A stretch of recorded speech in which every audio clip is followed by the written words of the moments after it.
की शुरुआत में हमें कुछ लोगों को दिखाया जाता है जो कि स्टूडेंट्स होते हैं और वो अपनी पार्टी एंजॉय कर रहे होते हैं और उनके ग्रुप का नाम होता है एवेंजर्स। वो लोग पार्टी के साथ साथ एक गेम भी खेल रहे होते हैं, ट्रुथ और डेयर, और एंजॉय कर रहे होते हैं। फिर 7 बजे के टाइम पे दिखाया जाता है कि एक लड़की दूसरी लड़की को, जिसका नाम फाय होता है, उसको उठाने की कोशिश कर रही होती है। और उसी में से एक लड़का जिसका नाम जे होता है वो पूछता है कि क्या हुआ, जिस पर वो बताती है कि फाय उठ नहीं रही है और सांस भी नहीं ले रही है। उसके बाद दूसरी तरफ हम देखते हैं जहाँ पर एक लड़का भाग रहा होता है और उसका पीछा कर रहे होते हैं एक ऑफिसर, और यहाँ पर एंट्री होती है कैप्टन जेड की। उसके बाद वो उसको चेक करते हैं और उसके पास से उन्हें ड्रग्स मिलता है, जिसके बाद वो बोलते हैं कि मैं 3 तक गिनूंगा और तुम मुझे अगर तब तक अपने बॉस का नाम नहीं बताओगे या ये नहीं बताओगे कि तुम्हें ये कहाँ से मिला है, मैं तीसरी गोली तुम्हारे सर में उतार दूंगा। जिसके बाद वो डर जाता है और वो ये बता देता है कि ये मैंने बॉस लियम से लिया है, जो कि हर थर्सडे को मिलते हैं ड्रिंक मी क्लब में। तभी कैप्टन जेड के पास एक कॉल आती है जिसमें वो बता रहा होता है कि कुछ बच्चे ड्रिंक कर रहे थे और उसमें से एक की डेथ हो गई। जिस पर कैप्टन जेड पूछते हैं ये कहाँ की बात है, जिस पर वो बताता है अकारा यूनिवर्सिटी की। जिस पर जेड उससे पूछता है कि तो क्या वहाँ लोकल पुलिस नहीं आई, जिस पर वो बता रहा होता है कि लोकल पुलिस तो आई है पर हमारे कमांडर ने कहा है कि हम इसे इन्वेस्टिगेट करेंगे क्योंकि इसमें एमपी रत्ना के सन भी इन्वॉल्व हैं। जिस पर कैप्टन जेड कहते हैं तुम पहुंचो, मैं आ रहा हूँ। तभी वो बताता है कैप्टन जेड को कि इस पे नए इंस्पेक्टर भी आ रहे हैं। जिस पर कैप्टन जेड बोलते हैं कि अच्छा, जो अब्रॉड से पढ़ के आए हैं। उसके बाद कैप्टन जेड अपनी बाइक से रोड पे जा रहे होते हैं, लेकिन तभी वहां पर एक कार वाला रोड पे कुछ ढंग से चला नहीं रहा होता है। इस वजह से कैप्टन जेड उसे रोकते हैं और कहते हैं ये किस तरह की ड्राइविंग है। जिस पे वो आदमी माफी मांगते हुए कहता है कि मुझे यहाँ के रूट्स अच्छे से नहीं पता है। जिस पर कैप्टन जेड बोलते हैं ये कैसा एक्सक्यूज हुआ, और क्या आप ड्रिंक करके ड्राइव कर रहे हैं। जिस पर वो बताते हैं कि नहीं, और अगर आपका हो गया हो तो मैं जाना चाहूंगा। जिस पर कैप्टन जेड एक ट्रैफिक पुलिस वाले को रोकते हैं और उससे कहते हैं कि एक टिकट इशू करो। उसके बाद इनसे बोलते हैं कि आपका ड्राइविंग लाइसेंस बताइए। ये अपना ड्राइविंग लाइसेंस देते हैं और उसके बाद वो कैप्टन जेड से पूछते हैं इंस्पेक्टर आपका नाम क्या है। जिस पर कैप्टन जेड अपना नाम बताते हैं। तो ये पूछते हैं कि आपको कितना पैसा चाहिए। जिस पर कैप्टन जेड बोलते हैं कि तुमने जो लॉ तोड़ा है उसका फाइन भरो, मुझे ब्राइब करने की कोशिश मत करो। और उन्हें टिकट देते हुए कहते हैं कि दोबारा ट्रैफिक रूल्स मत तोड़ना, और उसके बाद वहां से चले जाते हैं। उसके बाद हम कैप्टन जेड को क्राइम सीन पे देखते हैं जहाँ पर वो केन से मिलते हैं और पूछते हैं कि यहाँ क्या हुआ है। जिस पर वो बता रहे होते हैं कि यहाँ पर 8 सीनियर इंजीनियरिंग स्टूडेंट ड्रिंकिंग कर रहे थे और उनमें से एक की मौत हो गई है जिसकी उम्र 22 साल है। जिसके बाद कैप्टन जेड उनसे पूछते हैं और बाकी। जिस पर केन बताते हैं कि प्राइमरी क्वेश्चनिंग हो गई है और उन्हें आगे भेज दिया गया है। साथ ही वो ये भी बताते हैं कि नए इंस्पेक्टर यहाँ आ गए हैं। जिस पर जेड उनसे कहते हैं लेकिन वो तो कल आने वाले थे। जिस पर केन कुछ भी नहीं बोलते हैं। फिर अंदर जाने पे कैप्टन जेड केन से पूछते हैं कि वो नए फॉरेन ऑफिसर किधर है। जिस पर केन बताते हैं उस तरफ। और फिर जब कैप्टन जेड उन्हें पीछे से देख रहे होते हैं तो केन उनसे पूछते हैं कि क्या आप दोनों एक दूसरे को जानते हैं। और उसके बाद जब वो पलटते हैं तो हम देखते हैं कि वो वही इंसान थे जो अभी थोड़ी देर पहले कैप्टन जेड को मिले थे कार के अंदर और जिनसे वो बहस कर रहे थे। फिर कैप्टन जेड उनसे पूछते हैं कि आपने मुझे बताया क्यों नहीं कि आप ही वो नए इंस्पेक्टर हैं। जिस पर वो बोलते हैं कि तुमने मुझसे पूछा ही नहीं, और मैं पावर्स का इतना भूखा नहीं हूँ कि हर किसी को अपना बैच दिखाता फिरूं। जिस पर कैप्टन जेड बोलते हैं मैंने आप जैसे बहुत लोगों को देखा है जो शुरू शुरू में आते हैं, अपनी पावर्स की बात करते हैं और बाद में गायब हो जाते हैं। जिस पे वो बोलते हैं कि चलो कम से कम मैं लोगों को यूं ही रैंडमली अरेस्ट तो नहीं करता फिर रहा हूँ। कम से कम मैं प्रॉपर प्रोटोकॉल्स को फॉलो तो करता हूँ, तुम्हारी तरह नहीं। तुमने तो ढंग से यूनिफॉर्म तक नहीं पहनी है। और ये कहते हुए वो वही टिकट उनके चेस्ट पे रखते हुए कहते हैं इसलिए अब ये टिकट इनवैलिड हुआ। फिर वो लोग जब बाहर आ रहे होते हैं तो केन उनको ब्रीफ कर रहे होते हैं कि इन लोगों ने बताया कि ये लोग शुरू शुरू में एक गेम खेल रहे थे और ड्रिंक कर रहे थे, फिर उसके बाद सो गए थे। फिर जब वो उठे तो फाइव मरी हुई थी और फॉरेंसिक के according time of death with in 24 hours है। जिस पर कामिन बोलते हैं कि ठीक है, तुम बाकी सभी पर ब्लड टेस्ट करवाओ, और उसके बाद केन वहाँ से चले जाते हैं। फिर कैप्टन जेड बोलते हैं कि तो आप अब्रॉड से पढ़े हैं, और क्या आप उतने ही अच्छे हैं जितना मूवीज में दिखाया जाता है कि इंस्पेक्टर बस एक ही बार में देख के पहचान जाते हैं कि आखिर मर्डर किसने किया है? जिस पर इंस्पेक्टर कामिन बोलते हैं कि मुझे लगता है तुम कुछ ज़्यादा ही मूवीज़ देखते हो। खैर, मैं उन इंस्पेक्टर्स में से नहीं हूँ जो तुरंत कंक्लूजन पे जंप करते हैं। जिस पर कैप्टन रेड बोलते हैं तो क्यों ना हम इस केस को सॉल्व करने के लिए कॉम्पिटिट करें एक दूसरे से। ये सुनकर कामिन बोलते हैं कि मैं उन लोगों में से नहीं हूँ जो पब्लिक सफरिंग को एक गेम में बदल दे। तो कैप्टन रेड बोलते हैं, क्यों, आप मुझसे डर गए क्या? जिस पर कामिन बोलते हैं कि ठीक है, तुम कॉम्पिटिट करना चाहते हो तो कोई बात नहीं, लेकिन मैं तुम्हें एक चीज़ बता देता हूँ, मैं आज तक कभी भी हारा नहीं हूँ। जिस पर जेड कहते हैं कि अच्छा, वैसे मैं भी आपको बता दूँ, आज तक मैं भी कभी हारा नहीं हूँ। उसके बाद कैप्टन जेड को हम हेडक्वार्टर्स में देखते हैं, जहाँ पर वो जे से मिलते हैं। जे उनका छोटा भाई है। वो उससे पूछते हैं कि तुम यहाँ क्या कर रहे हो? तभी कुछ ऑफिसर्स वहाँ आते हैं और वो बताते हैं कि ये एक सस्पेक्ट है। जिस पर कैप्टन जेड पूछ ही रहे होते हैं, तब तक वो लोग जे को लेके वहाँ से चले जाते हैं। और तभी वहाँ पर कामिन आते हैं और वो बोलते हैं कि तुम्हारा भाई एक सस्पेक्ट है, इसलिए तुम्हें इस केस पे काम नहीं करना चाहिए। जिस पर कैप्टन जेड बोलते हैं कि अगर ऐसा हुआ कि मेरे भाई ने कुछ भी किया है तो मैं खुद उस पर चार्जेस लगाऊंगा। उसके बाद कामिन इंटेरोगेशन रूम में जाते हैं और एक एक करके सभी सस्पेक्ट से बात कर रहे होते हैं। उनमें से पहला होता है जे। उससे वो पूछते हैं कि क्या तुम कैप्टन जेड के छोटे भाई हो? जिस पर वो बताता है कि हाँ। और तभी बाहर से कैप्टन जेड बोलते हैं कि जे, जो भी चीजें हो सच सच बताना, झूठ मत बोलना। इंस्पेक्टर कामिन जे से पूछते हैं कि बताओ वहाँ पे क्या हुआ था। जिस पे जे बता रहा होता है कि फ्रेशमैन इनविटेशन के बाद हम सभी लोग फैकल्टी स्टोरेज रूम में ड्रिंक कर रहे थे और चैम्प वहाँ से जल्दी जाने के लिए बोल रहा था, लेकिन फाय और शरीन के कहने पर वो रुका रहा। उसके बाद कामिन आगे पूछते हैं कि तुम लोग कोई गेम भी खेल रहे थे, कौन सा गेम था? जिस पे जय बताता है कि हम लोग कुछ देर ट्रूथ और डेयर खेल रहे थे, लेकिन थोड़ी देर के बाद एक एक करके हम सभी सोने लगे और जब मैं उठा तो प्रोफाइल ऑलरेडी उस हालत में थी। जिस पे कामिन बोलते हैं तो तुमने डॉक्टर को फ़ोन क्यों किया, पुलिस को क्यों नहीं? जिस पे जय बोलता है क्योंकि हमें ऐसा लगा था कि हम उसे बचा लेंगे। जिसके बाद कामिन उससे आगे पूछते हैं कि वो शराब कौन लेके आया था। उसके बाद दिखाया जाता है सस्पेक्ट नंबर 2 को, जो कि टाइम है, जो बताता है कि हाँ, मैं ड्रिंक्स लेके तो आया था पर मैंने उन्हें मिक्स नहीं किया था। ड्रिंक्स को मिक्स तो टोंकला ने किया था। और एक और बात, जब आइस खत्म हो गई थी और मैं लेने जा रहा था, तब मैंने शिरीन और चैम को आपस में आर्ग्यू करते हुए देखा था। जिस पे इंस्पेक्टर कामिन उसे फोटोज दिखाते हुए कहते हैं कि क्या ये दोनों डेट कर रहे हैं? तो टाइम कहता है कि नहीं, चैम्प और फायर डेट कर रहे थे और शिरीन फायर की बहुत अच्छी दोस्त है। जिस पे कामिन कहते हैं कि तो इसका मतलब है तुम ये कहना चाहते हो कि शिरीन और चैम्प के बीच लड़ने की वजह फायर थी? और ये बताओ कि जब तुम लोग उठे और तुमने देखा कि फायर मरी हुई है तो तुम लोगों ने पुलिस को कॉल क्यों नहीं किया? जिस पे टाइम बोलता है कि आपको ये बात बेल और तार से पूछना चाहिए। और उसके बाद दिखाई जाती है सस्पेक्ट नंबर 3, बेल। और वो बता रही होती है कि हम में से किसने सोचा था कि ड्रिंक करने से किसी की जान चली जाएगी। मैं तो बस अपने दोस्तों की हेल्प करना चाह रही थी और इसीलिए मैंने पहले एम्बुलेंस को बुलाया।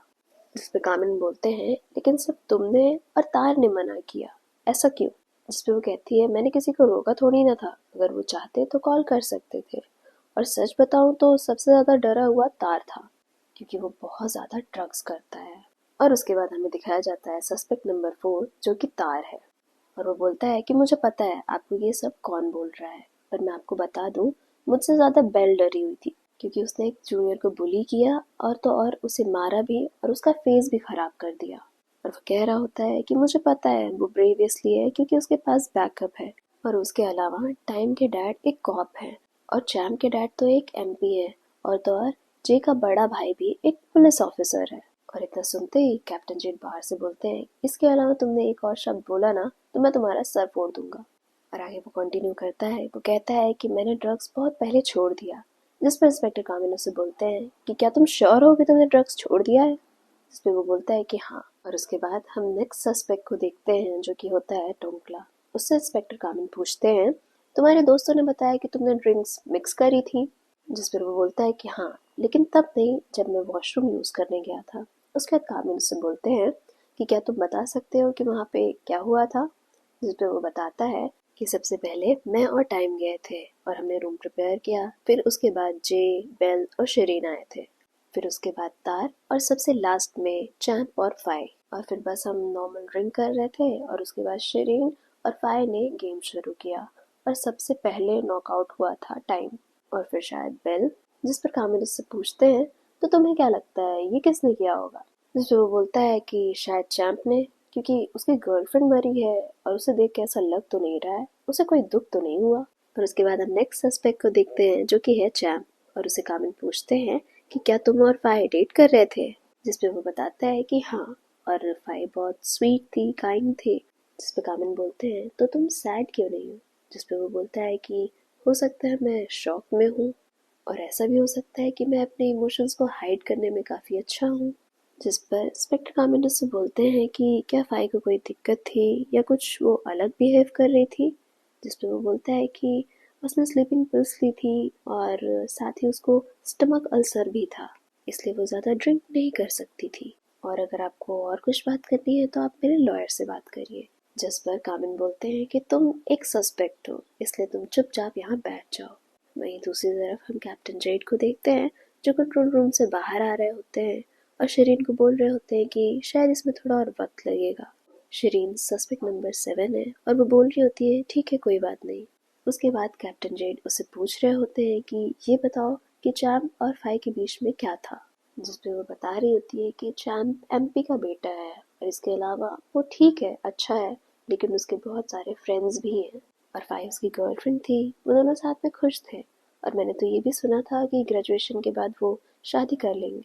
जिस पर कैप्टन जेड उससे पूछते हैं कि क्या उसे कोई मेडिकल प्रॉब्लम थी, जिस पर वो बताती है कि फाई अक्सर स्लीपिंग पिल्स लिया करती थी और उसके अलावा उसको स्टमक अल्सर था और पार्टी में वो ड्रिंक कर रही थी, तो इसलिए मैं नहीं बता सकती कि क्या वो ज़्यादा पीने की वजह से मर गई या कोई और वजह थी। जिस पर वो आगे उससे पूछते हैं कि उस दिन जब तुम उठी तो तुमने क्या देखा, जिस पर वो बताती है कि पहले तो हम सब बहुत ज़्यादा पैनिक कर गए थे, लेकिन उसके बाद जब हम थोड़ा नॉर्मल हुए तो टोंगला ने सबसे पहले एम्बुलेंस को कॉल किया।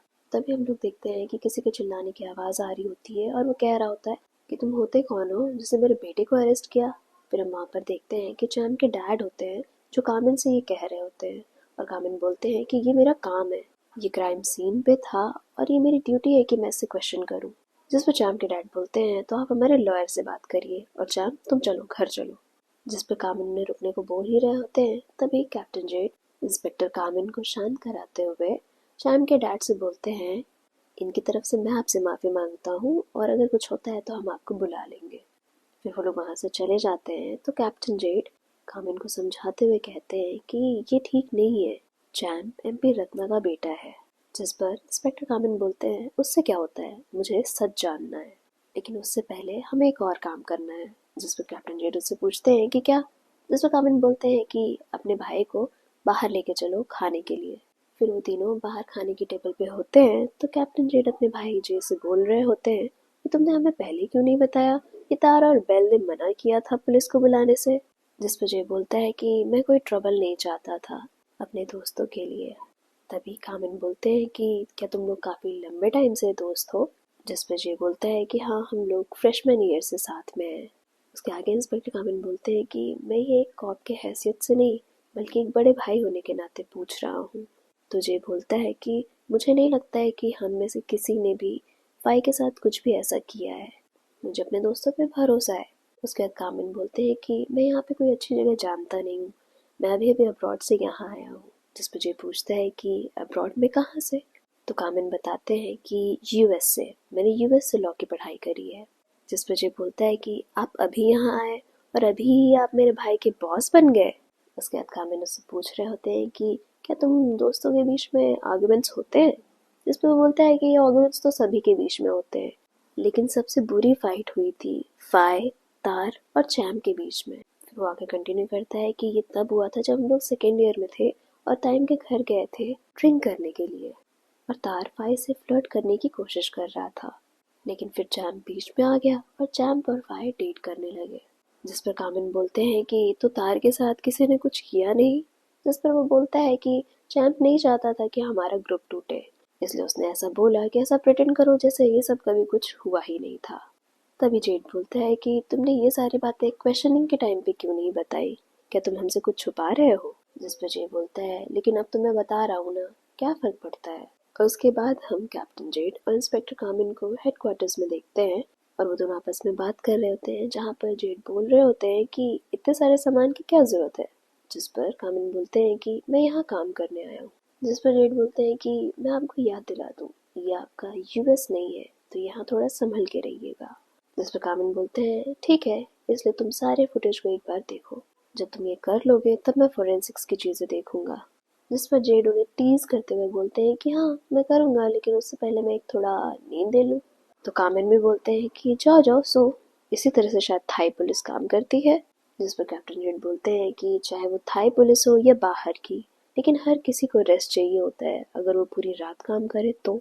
जिस पर कामिन बोलते हैं कि जब क्रिमिनल्स बिना रेस्ट लिए क्राइम करते हैं तो पुलिस क्यों रेस्ट ले, और अगर तुम इसी तरह लापरवाही से काम करोगे तो मुझे हेडक्वार्टर्स को बताना पड़ेगा। जिस पर जीत कह रहे होते हैं कि अच्छा तो तुम मेरी शिकायत करोगे। जिस पे कामिन बोलते हैं कि शिकायत नहीं, मैं तो बस फैक्ट्स बताने जाऊंगा। तभी वहां पर उनके कमांडर आ जाते हैं और वो बोल रहे होते हैं कि अब तक तो तुम्हें पता चल ही गया होगा कि उनमें से एक सस्पेक्ट एमपी रत्ना का बेटा है और दूसरा एक हाई रैंकिंग पुलिस ऑफिसर का बेटा। और उसके बाद वो एक और केस की फाइल देते हुए कहते हैं ये दूसरा केस है जिसमें ड्रग डीलर के बारे में इंफॉर्मेशन है और मुझे इन दोनों केसेस पे प्रोग्रेस चाहिए। और उसके बाद वो वहाँ से चले जाते हैं। फिर कैप्टन जेड बोलते हैं कि इंस्पेक्टर, मुझे लगता है आपके ऊपर काफ़ी प्रेशर है, तो क्या आप इस केस से पीछे हटना चाहेंगे। जिस पर कामिन बोलते हैं कि अगर मैं पीछे हट गया तो मैं इंस्पेक्टर कैसा। उसके बाद कामिन अपने केबिन में जाते हैं तो अपने केबिन को अच्छे से चेक कर रहे होते हैं। साथ ही जेड भी वहाँ होते हैं। तो जेड कहते हैं कि आप चिंता मत करिए, यहाँ पे कोई भी वायर टेप्स या सीसीटीवी या हिडन कैमरास नहीं है, मैंने खुद ही चेक किया है। जिस पर कामिन बोलते हैं बस मुझे इसी बात का तो डर है कि तुमने चेक किया है। उसके बाद कामिन अपने बोर्ड पे सारे सस्पेक्ट की फोटोज लगा रहे होते हैं और कुछ सोच रहे होते हैं। तो जेड उनसे पूछते हैं कि क्या आपको कोई चीज़ परेशान कर रही है। जिस पे कामिन बोलते हैं मुझे ऐसा लग रहा है कि ये सातों बच्चे हमसे कुछ छुपा रहे हैं। इधर हम तार को देखते हैं जिसके हाथ में एक एनवलप होता है और वो उसे लेकर अपने रूम में जा रहा होता है। और उस एनवलप पे तार का नाम लिखा होता है और उसके नीचे लिखा होता है ट्रुथ और डेयर। और उसके बाद वो चैम्प को कॉल करके उस पर भड़क रहा होता है कि तुमने ये कैसा लेटर भेजा है मुझे। इधर कामिन फुटेज दिखाते हुए जेड से बोल रहे होते हैं कि मैं पूरा यकीन के साथ कह सकता हूँ कि तार ड्रग्स पे था, और अगर हमें उसके सप्लायर के बारे में पता चल जाए तो शायद हम जान सकते हैं कि उस रात क्या हुआ था। फिर आगे वो बोलते हैं कि क्या तुम ड्रिंक में बार के बारे में जानते हो। जिस पर कैप्टन जेड बोलते हैं हाँ। आगे कामिन बोलते हैं कि इस स्टूडेंट वाले केस पे अभी हमें फॉरेंसिक और लैब रिपोर्ट का वेट करना पड़ेगा, तो इसलिए पहले मैं इस वाले रिपोर्ट पे काम कर लेता हूँ। जिस पर जेड बोलते हैं तो क्या आप हमेशा ऐसे ही काम करते हैं।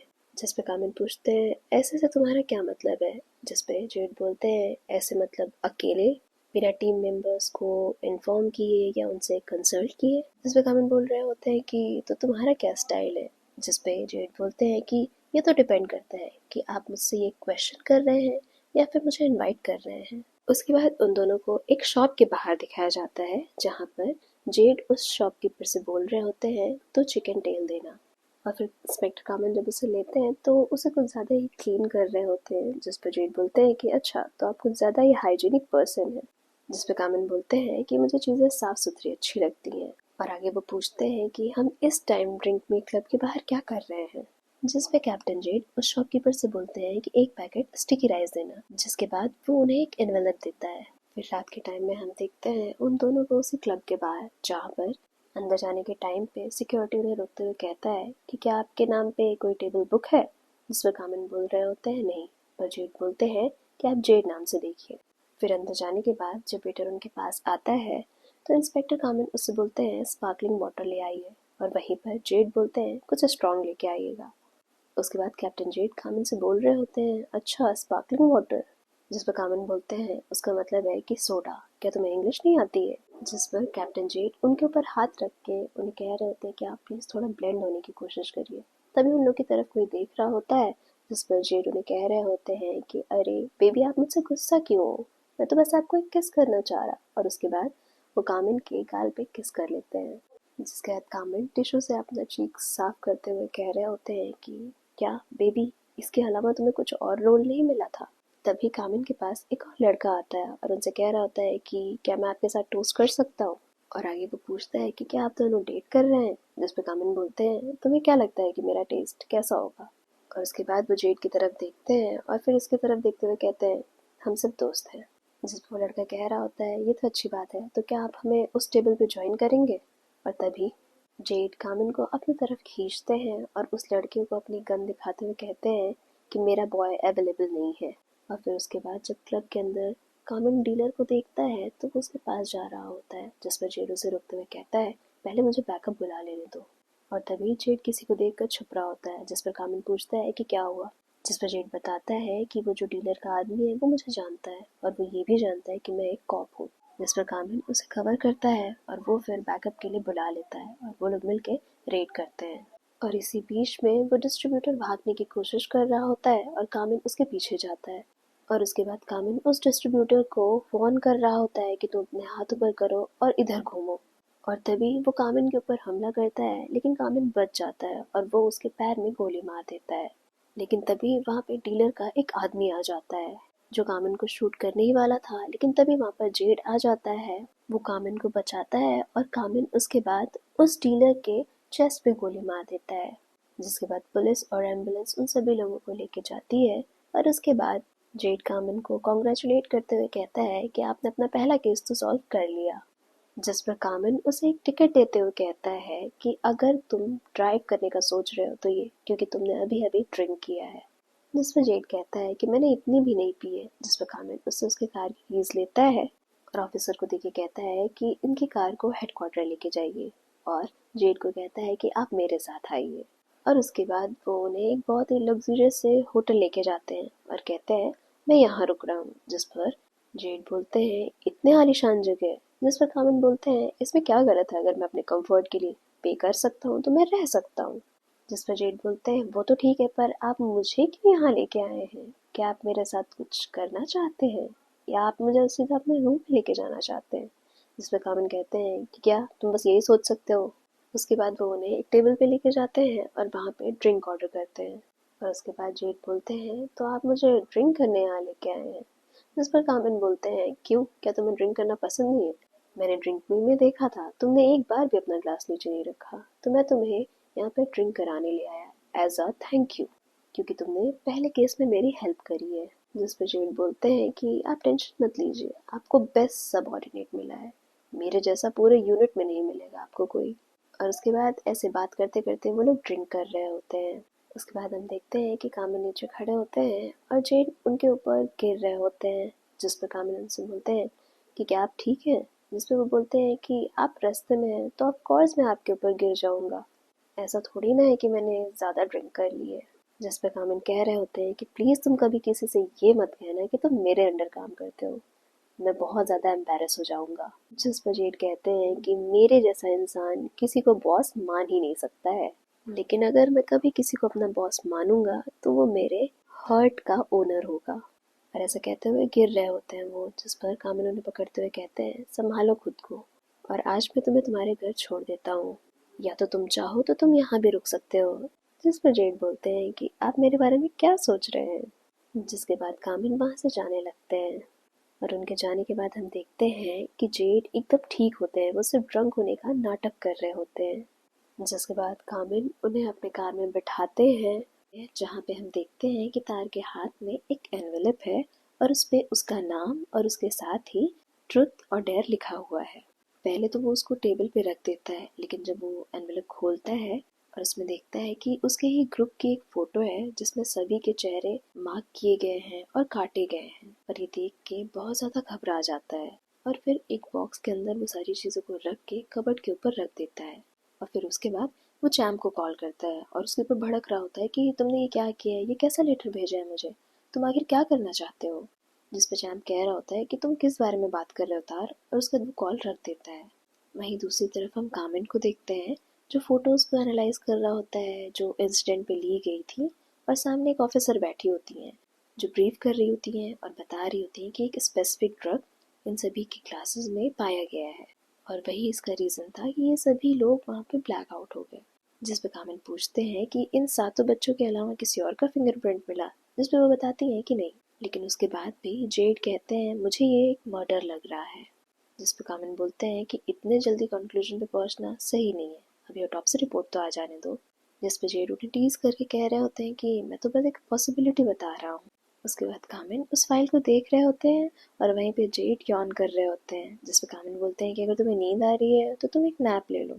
तो ये सुनकर जेड कहते हैं हाँ ठीक है, और ये सुनकर कामिन उन्हें घूर रहे होते हैं, जिस पे जेड कहते हैं कि आप मुझे घूर क्यों रहे हैं। जिस पे कामिन कहते हैं कि तुम्हें सार्काज्म समझ नहीं आता है क्या, और अभी तो ये वर्किंग आ रहा है तो तुम्हें सोना क्यों है, तुम्हें तार के बारे में और इन्फॉर्मेशन इकट्ठी करनी है। तो जेड उन्हीं की डेस्क पे बैठ जाते हैं और उन्हीं के कॉल से पाई को कॉल करके कहते हैं कि मुझे एक लड़के तार के बारे में इन्फॉर्मेशन चाहिए, और साथ ही आप ये भी पता करिए कि क्या इस एरिया में कोई ड्रग डीलर एक्टिव है।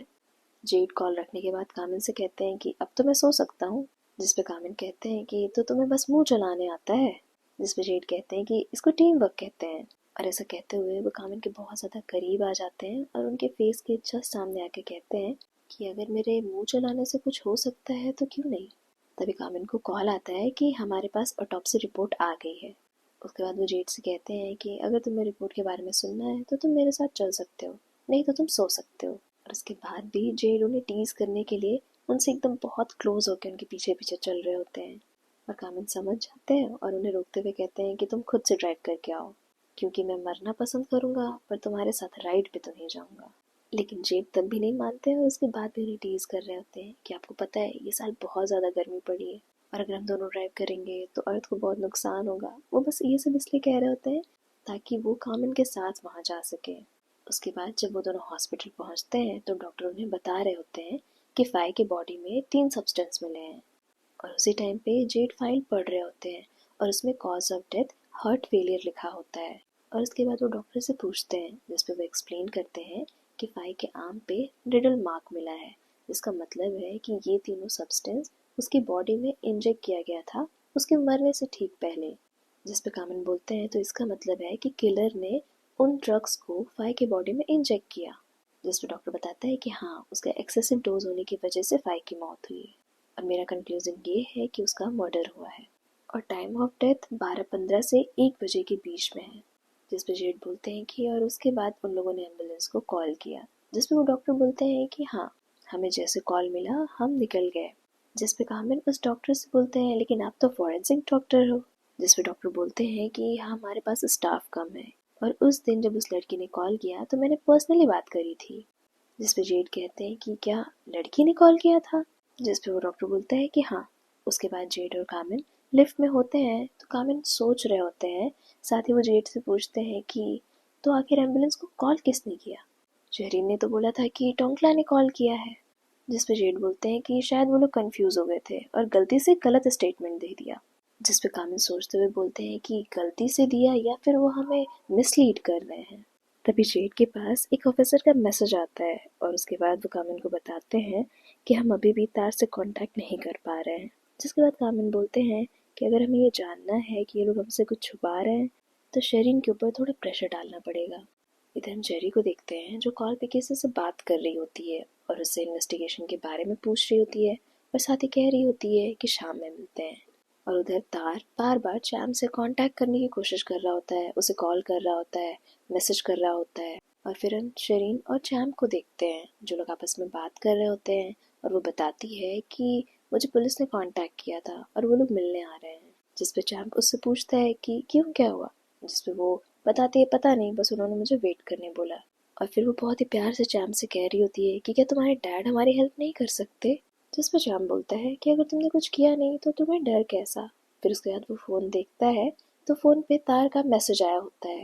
और जब शेरिन पूछती है तो वो बताता है कि पता नहीं इसे क्या हुआ है, सुबह मैं किसी लेटर के बारे में बात कर रहा था और बस मुझे गाली दे रहा था और बोल रहा था कि बार के सामने उसे मिलूं।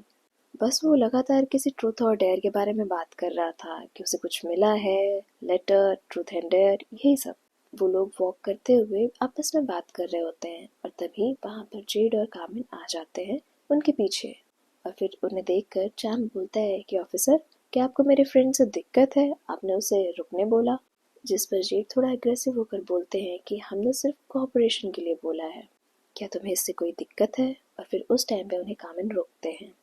और उसके बाद कामिन बोलते हैं कि मैं लास्ट टाइम पूछ रहा हूँ कि एम्बुलेंस को कॉल किसने किया था, जिस पर शरीर तुरंत बोलती है कि डोंकला ने किया था। जिस पर कामिन बोलते हैं कि डॉक्टर ने हमें बताया कि किसी फीमेल ने उन्हें कॉल किया था और जिस तरह से उन्होंने डिस्क्राइब किया वो तुम ही थी। जिस पे चैम बीच में घुसते हुए बोलता है कि हो सकता है हम कंफ्यूज हो गए हों और इससे क्या ही फर्क पड़ता है कि या तो हमारे फ्रेंड नहीं है ना कॉल। जिस पे जेड थोड़ा गुस्सा होकर बोल रहे होते हैं कि उस दिन तुम लोग कंफ्यूज थे, हमें समझ आता है, लेकिन आज भी तुम लोग सही से नहीं सोच पा रहे हो। जिस पे शरीन सॉरी बोलते हुए कहती है कि मैं कंफ्यूज हो गई थी। जिस पे जेड फिर से बोलते हैं कि इसके अलावा क्या ऐसा कुछ है जो तुम लोग ने हमें नहीं बताया हो, और साथ ही ये भी पूछते हैं कि क्या तुम दोनों में से किसी ने तार को कांटेक्ट किया। जिस पे चैप पूछता है तार अब उसने क्या कर दिया। जिस पे कामिन उन दोनों को वार्न करते हैं और कहते हैं कि अगर मुझे पता चला कि तुम दोनों ने कुछ भी किया है तो मैं तुम्हारे पापा या उनकी पावर से नहीं डरूंगा और तुम दोनों के अगेंस्ट प्रॉपर स्टेप लूंगा। जिस पे श्याम कहता है मुझे सच में नहीं पता कि तार किस बारे में बात कर रहा था, बस वो बार बार किसी लेटर के बारे में बात कर रहा था, कुछ ट्रूथ एंड डेयर जैसा लेटर। जिस पे कामिन बोलते हैं कि हमें साफ साफ बताओ और अगर नहीं बता सकते हो तो हम तुम्हें क्वेश्चनिंग के लिए पुलिस स्टेशन ले चलेंगे। जिस पे चैम बोलता है कि मैं आपको साफ साफ बता रहा हूँ, तार भले ही आपको ऐसा लगता है कि वो सीधा साधा लड़का है पर वो बहुत बड़ा वुमनाइजर है। वो उन्हें ट्यूशन देने का नाटक करता है, फिर उसके बाद उन्हें होटल लेके जाता है और अगर कभी ऐसा होता है कि उनमें से कोई मना करती है तो उन्हें ड्रग देता है और उन सभी को सीक्रेटली रिकॉर्ड करता है। और ये सारी चीज़ें उसने खुद कन्फेस करी हैं, वो जब भी नशे में होता है। कामिन चैम की सारी बातों को रिकॉर्ड कर रहे होते हैं और उसके बाद चैम बताता है आज तार ने मुझे बार के बाहर बुलाया था लेकिन मैं नहीं गया। जिस पर कामिन उससे बार का नाम पूछते हैं और वो बताता है ड्रिंक मी और बताता है कि एवेंजर्स के लिए वो रेगुलर प्लेस है। जेड और कामिन उठ के वहां से जा रहे होते हैं तो चैम्प उन्हें रोकते हुए कहता है हमने अब आपको सब कुछ बता दिया, इसका मतलब हम तो सस्पेक्ट लिस्ट से बाहर हुए। जिस पे कामिन बोलते हैं ये इतना इजी नहीं है और जेड आगे बोलते हैं कि हमने तो सिर्फ आज इन्फॉर्मेशंस कलेक्ट करी हैं और इसका ये मतलब कहीं से नहीं बनता है कि तुम दोनों अब सस्पेक्ट लिस्ट से बाहर हो, लेकिन हाँ अगर तुम दोनों ने कुछ भी गलत नहीं किया है तो डरने की कोई ज़रूरत नहीं है। और उसके बाद जेड और कामिन वहाँ से चले जाते हैं। फिर बाहर आकर जेड कामिन से कह रहे होते हैं कि क्या तुमने नोटिस किया उन दोनों ने एक दूसरे का हाथ पकड़ा हुआ था। जिस पे कामिन कहते हैं शायद यही वजह है कि वो अपनी गर्लफ्रेंड के मरने के बाद भी बिल्कुल भी दुखी नहीं लग रहा था। जिस पे जेड कह रहे होते हैं कि क्या उसके पॉलिटिशियन बाप ने उसे कुछ समझाया नहीं, थोड़ा सा नाटक ही कर लेता दुखी होने का। कामिन अपने नोट्स में मेंशन करते हैं कि champ and Sherin secret relationship. इधर तार को बार के अंदर देखते हैं जहाँ पे बहुत ज़्यादा स्ट्रेस्ड होता है और शायद चैम को बार बार मैसेज कर रहा होता है तो उसके बगल में उसका एक दोस्त बैठा होता है और कहता है कि तुम कुछ ज़्यादा ही स्ट्रेस्ड हो, वो सामने देखो ना वो लड़की कितनी ज़्यादा सुंदर है, उसे लेकर अपना स्ट्रेस कम कर लो। जिस पे तार हाँ बोलता है तो उसका दोस्त उस लड़की के पास जाकर कहता है कि मेरा फ्रेंड तुम में इंटरेस्टेड है। और नेक्स्ट सीन में तार और उस लड़की को इंटीमेट होते हुए हम देखते हैं जहाँ पर वो लड़की उसे रोकते हुए कहती है कि क्या तुम्हारे पास प्रोटेक्शन है। जिस पे तार बोलता है कि नहीं तो वो लड़की बोलती है कि अगर नहीं तो हम कुछ नहीं कर सकते। जिस पे तार उसे 30,000 देते हुए कहता है और तुम्हें कितने पैसे चाहिए। जिस पे वो बोलती है बात पैसों की नहीं, बात सेफ्टी की है। और उसके बाद वो पैसे लेते हुए कहती है मैं लेके आती हूँ। और उसके जाने के बाद तार पे पीछे से कोई हमला करता है जिसके बाद तार जमीन पे गिर जाता है और हेल्प के लिए चिल्ला रहा होता है और बार बार पूछ रहा होता है कि तुम कौन हो। और उसके बाद वो आदमी तार के पैर पे भी हमला करता है, लेकिन म्यूजिक बहुत ज़्यादा लाउड होने की वजह से किसी को कुछ भी सुनाई नहीं दे रहा होता है। और उसके बाद वो आदमी अपने पास से ड्रग का एक पैकेट निकालता है और उसको ज़बरदस्ती तार को खिलाता है, ये पूरे फेस पे लगाते हुए।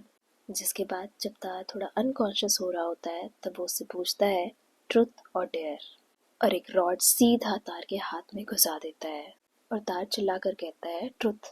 जिस पे वो आदमी पूछता है कि क्या तुमने फाई के साथ ज़बरदस्ती करने की कोशिश करी। तो तार कहता है नहीं मैंने कुछ भी नहीं किया है। जिस पे मास्क वाला आदमी कहता है लास्ट चांस। तो तार डर कर बोलता है हाँ मैं नहीं किया था।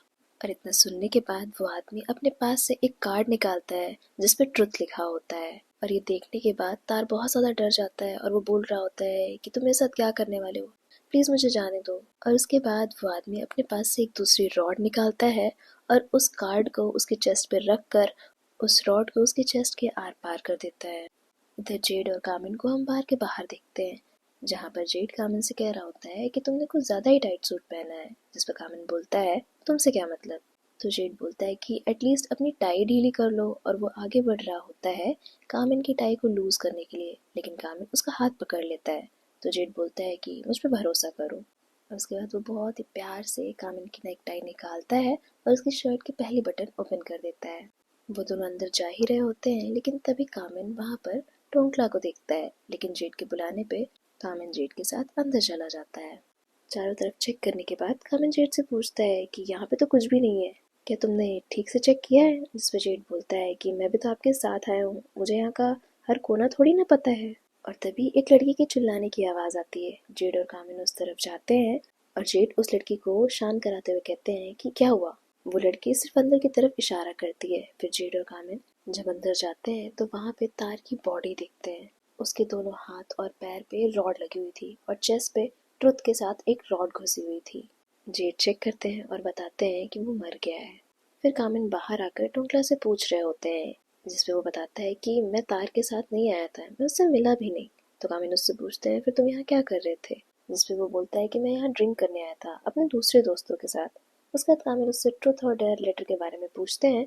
तो वो बोलता है कि क्या ट्रुथ और डेयर, मुझे कुछ नहीं पता इस बारे में। इधर जेड उस लड़की को कंफर्ट करते हुए पूछते हैं कि आखिर क्या हुआ था। जिसपे वो बताती है कि मैं बस प्रोटेक्शन लेने बाहर गई थी। तो जेड बोलते हैं उसमें तुम्हें 30 मिनट लगे। जिसपे वो बताती है कि पहले मैंने अपने फ्रेंड से पूछा, उसके पास नहीं था तो मैं बाहर शॉप पे से खरीदने गई। जिसपे जेड पूछते हैं कि क्या जब तुम वापस आई तो तुमने वहाँ पे किसी को देखा। तो बोलती है नहीं। फिर जेड और कामिन कार के पास खड़े होते हैं तो कामिन बोलते हैं कि सबसे नियरेस्ट शॉप 800 मीटर दूर है, इसका मतलब वो लड़की झूठ नहीं बोल रही है। तो जेड बोलते हैं क्या पता। फिर उसके बाद कामिन उनसे पूछते हैं कि क्या तुमने सीसीटीवी चेक किया। जिस पे जेड बताते हैं कि वो एक ब्लाइंड स्पॉट था, और दूसरी बात उसके बाहर जो सीसीटीवी था वो कल से ही काम नहीं कर रहा। तो कामिन बोलते हैं कि हमें कुछ तो अलग सोचना पड़ेगा, हम ऐसे उसे अपने से एक कदम आगे नहीं रहने दे सकते। तो जेड बोलते हैं पर आज तो अभी हम कुछ नहीं कर सकते, हमें अभी वापस जाना चाहिए, चलो मैं तुम्हें छोड़ देता हूँ। जिस पे कामिन बोलते हैं मुझे यूनिट पर ड्रॉप कर दो। तो जेड बोलते हैं इस तरह से तो तुम मर जाओगे। जिस पे कामिन बोलते हैं वो मेरा प्रॉब्लम है। और उसके बाद वो जेड से अपने कार की कीज मांग रहे होते हैं। तो जेड कीज करने के लिए वो कीज अपने पॉकेट में रख लेते हैं और कहते हैं अगर आपको चाहिए तो आप ले लीजिए। तो कामिन जैसे ही आगे बढ़ते हैं तो जेड कहते हैं कि अरे आराम से, आप देखिए कहीं कुछ गलत जगह तो नहीं छू रहे हैं। जिस पे कामिन कहते हैं कि तुम्हें कुछ शर्म नहीं है, तुम्हें प्रोफेशनल एथिक्स नाम की कोई चीज़ नहीं तुम्हारे अंदर। जिस पे जेड कहते हैं कि सुबह से आप बहुत ज़्यादा टेंस थे, तो अभी मैं बस आपको थोड़ा रिलैक्स करने की कोशिश कर रहा था। उसके बाद वो दोनों कार के अंदर होते हैं तो जेड कहते हैं कि मैंने अपना मन बदल लिया है, अब हम पहले आपके होटल जाएंगे, आपकी चीज़ों को पैक करेंगे। तो कामिन कहते हैं वो क्यों। और जेड बिना कुछ बोले उन्हें टीज करने के लिए उनके एकदम करीब आके सीट बेल्ट लगा रहे होते हैं उनकी, और उसके बाद अपनी भी। उसके बाद हम उन दोनों को होटल में देखते हैं, जहाँ पर जेड एक सोफे पे बैठे होते हैं और कामिन एक सूटकेस के साथ आते हैं। ये देखकर जेड कहते हैं बस इतना सा सामान, आप बस यही लेके आ रहे हो। तो कामिन कहते हैं मुझे नहीं पता कि मैं वहाँ कितने दिन रुकने वाला हूँ, तो क्या मैं पूरा घर ही लेके चलूँगा। जिस पर जेड कहते हैं कि मुझ पर भरोसा करिए, मुझे पता है मैं जहाँ आपको लेके जा रहा हूँ वहाँ आपको ज़्यादा कंफर्टेबल फील होगा, आपको अच्छी प्राइवेसी मिलेगी।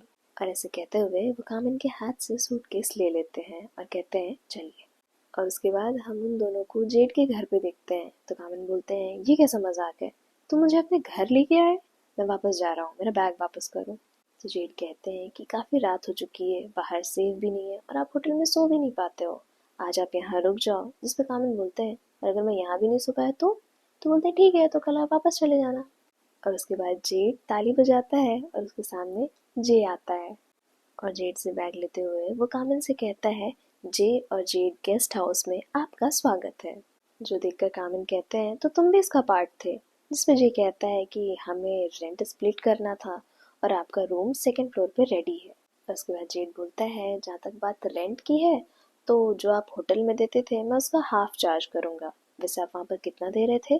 जिस पर कामिल इतना बड़ा अमाउंट बोलते हैं कि 180,000, कि दोनों भाई सोच में पड़ जाते हैं। और उसके बाद वो लोग बोलते हैं कि लेकिन हम आपको एक फ्रेंडली प्राइस देते हैं अप्रॉक्स 40,000, तो फिर इस तरह से कल आप अपना सारा सामान लेके आ सकते हैं। जिस पे कामिन बोलते हैं अभी तक मैंने कुछ सोचा नहीं है।